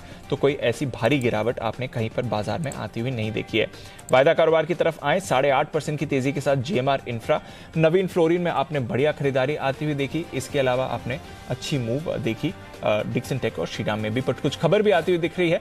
इलेक्ट्रो स्टील कास्टिंग के लिए श्रीकालाहस्ती के मर्जर के लिए एनसीएलटी से मंजूरी मिल चुकी है। तो ये अच्छी खबर है इलेक्ट्रो स्टील कास्टिंग के लिए और ये बाजार ने एक्सपेक्ट भी कर रहे थे इस खबर का, उसका आप इम्पैक्ट भी आते हुए दिख रहे हैं। श्रीकालाहस्ती के मर्जर के लिए एनसीएलटी से मंजूरी। बिल्कुल, उन्होंने इलेक्ट्रो स्टील कास्टिंग का एक्विजिशन किया था एनसीएलटी के जरिए। ये जो मुश्किल में थी कंपनी, बिल्कुल इसे खरीदा है और श्रीकालाहस्ती पाइप्स जो है वो कंपनी उन्होंने खरीदा है। तो ये इसके लिए इलेक्ट्रो स्टील कास्टिंग के लिए अच्छी खबर है। कंबाइंड एंटिटी दोनों मिलकर जो फाइनेंशियल परफॉर्मेंस होगी वो बेहतर होगी। तो एक अच्छा मर्जर जिसको फाइनली एनसीएलटी से मंजूरी मिलती हुई दिख रही। तो ये एक अच्छी खबर है इलेक्ट्रो स्टील कास्टिंग के लिए, ज़्यादा अच्छी खबर है। श्रीकालाहस्ती तो पहले से ही मजबूत कंपनी है ही, एक कमज़ोर कंपनी अब मजबूत कंपनी के साथ मर्ज हो जाएगी, ये खबर आती हुई दिख रही। तो ये एक बढ़िया खबर है आपके लिए इस वक्त आती हुई दिख रही। तो इलेक्ट्रो स्टील कास्टिंग को लेकर भी अब समय कम बचा है, अगर चार्ट्स पर राय देना चाहें तो दे दीजिए। सुमित जी 35 रुपए का स्टॉक है आपके लिए। अनिल जी 200 डीएमए लेवल आज क्रॉस हो रहा है इसका। अगर आज ये 35 के ऊपर, आज या 1-2 दिन में 35 के ऊपर अगर एक क्लोजिंग दे देता है तो फिर उसके बाद स्टॉक के अंदर मोमेंटम बनेगा और 38 से 40 रुपए के लेवल इमीडिएटली शॉर्ट टर्म में फिर स्टॉक के अंदर देखने को मिल सकता है। तो होल्ड करें और कल 35 के ऊपर क्लोजिंग मिलते ही और मोमेंटम बनेगा स्टॉक के अंदर। तो शायद कल और एक्शन देखने को मिलेगा और अगर कल 35 के ऊपर बंद हो जाए तो यहाँ से और तेजी बन सकती है। ये है आपके लिए राय। आइए बढ़ते आगे और अब क्लोजिंग की तरफ देख लेते हैं किस तरह का एक्शन होता हुआ दिख रहा है आज क्लोजिंग में, उस पर फोकस कर लीजिए जी। बिल्कुल, नई लिस्टिंग आज की और लिस्टिंग होते ही सर्किट पर एचपी एडेसिव, इस पर रखिएगा नजर। साथ ही कुछ और रीसेंट नई data patterns, MapmyIndia, Metro Brands, MedPlus, ये भी कुछ काउंटर्स हैं जहां पर आपको रखनी है नजर। ओवरऑल अच्छा सेशन रहा बाजार के लिए। ओपनिंग सुस्ती के बाद अच्छी रिकवरी और डेज हाई के करीब 17,100 और 35,100 प्रोविजनल क्लोजिंग के नंबर्स आते हैं। सुबह तो आवाज घंटी की मधुर नहीं थी, कर्कश थी, अभी जरूर मधुर लग रही है। तो 17,101 सुमित जी के लेवल, सुमित जी का लिफाफा लेवल। 35,108, 108 भी लेवल अच्छा माना जाता है। 108 भी वो माला फेरते ना, माला में 108 मन के होते हैं। तो 108 ये दूसरा लेवल है और इसमें भी देखिए 251 पॉइंट बढ़ा है बैंक निफ्टी।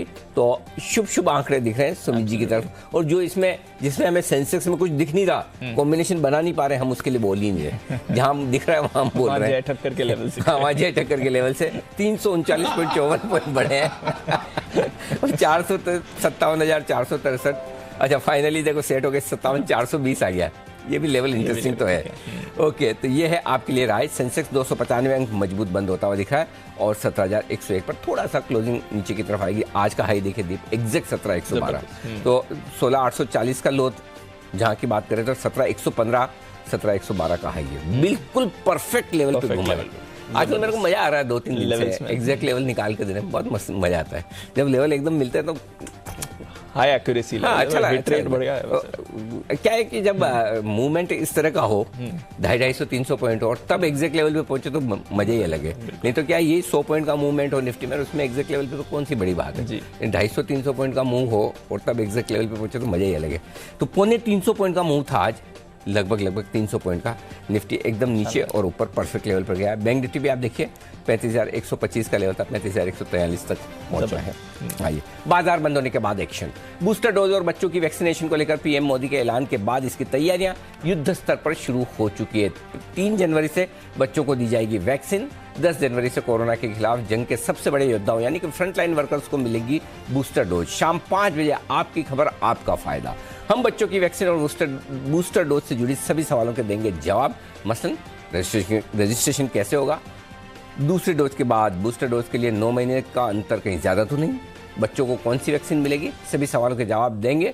हमारे साथ होंगे डॉक्टर रमन गंगा खेड़कर, पूर्व head ICMR, doctor DS Rana, member NTF कोविड-19, डॉक्टर समीर भाटी, मेंबर कोविड-19 कमेटी के। देखिएगा जरूर बूस्टर डोज का मास्टर स्ट्रोक।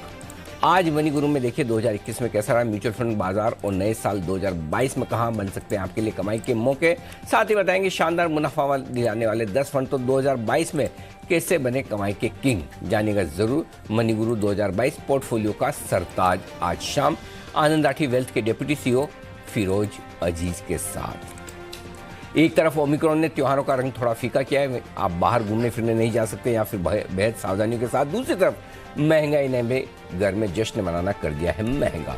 मार्केट में हरी सब्जियों के दाम फिर से 100 रुपए के पार पहुंच चुके हैं और ये दाम उस मौसम में बढ़े जब सब्जियों के दाम अक्सर सबसे कम होते हैं। इंडिया 360 डिग्री में ग्राउंड रिपोर्ट्स में हम बताएंगे कि कितनी महंगी हुई है सब्जियां और आखिरकार क्यों सब्जियों के दाम इतने बढ़ रहे हैं।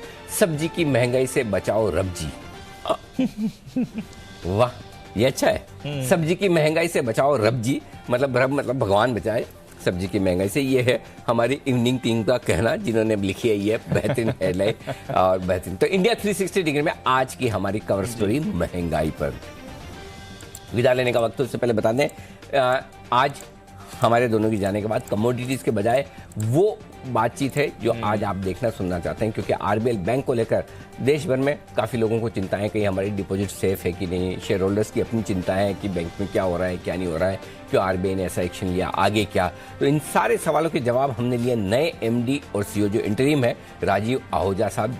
हमने सुबह उनसे बातचीत की। अगर आपने मिस कर दी हो, अगर RBL में आपका निवेश है, निवेश करने की सोच रहे हैं, अगर RBL में आपकी डिपॉजिट्स हैं, आपका अकाउंट है, तो फिर ज़रूर एक बार ये वार्तालाप देख लीजिएगा इस छोटे से ब्रेक के बाद। इससे पहले विदा लेने का वक्त है। वागले साहब, कुणाल जी, सचिन जी, आशु सर, सुमित जी और किरण जी, आप सबका बहुत बहुत धन्यवाद। किरण जी छुट्टी पे गए थे 3-4 दिन, चलो वापस आ गए, बहुत बहुत स्वागत भी है आपका और धन्यवाद भी शो में साथ देने के लिए। कल सुबह आप सबसे फिर होगी मुलाकात। मुझे दीप को दीजिए इजाजत, नमस्कार।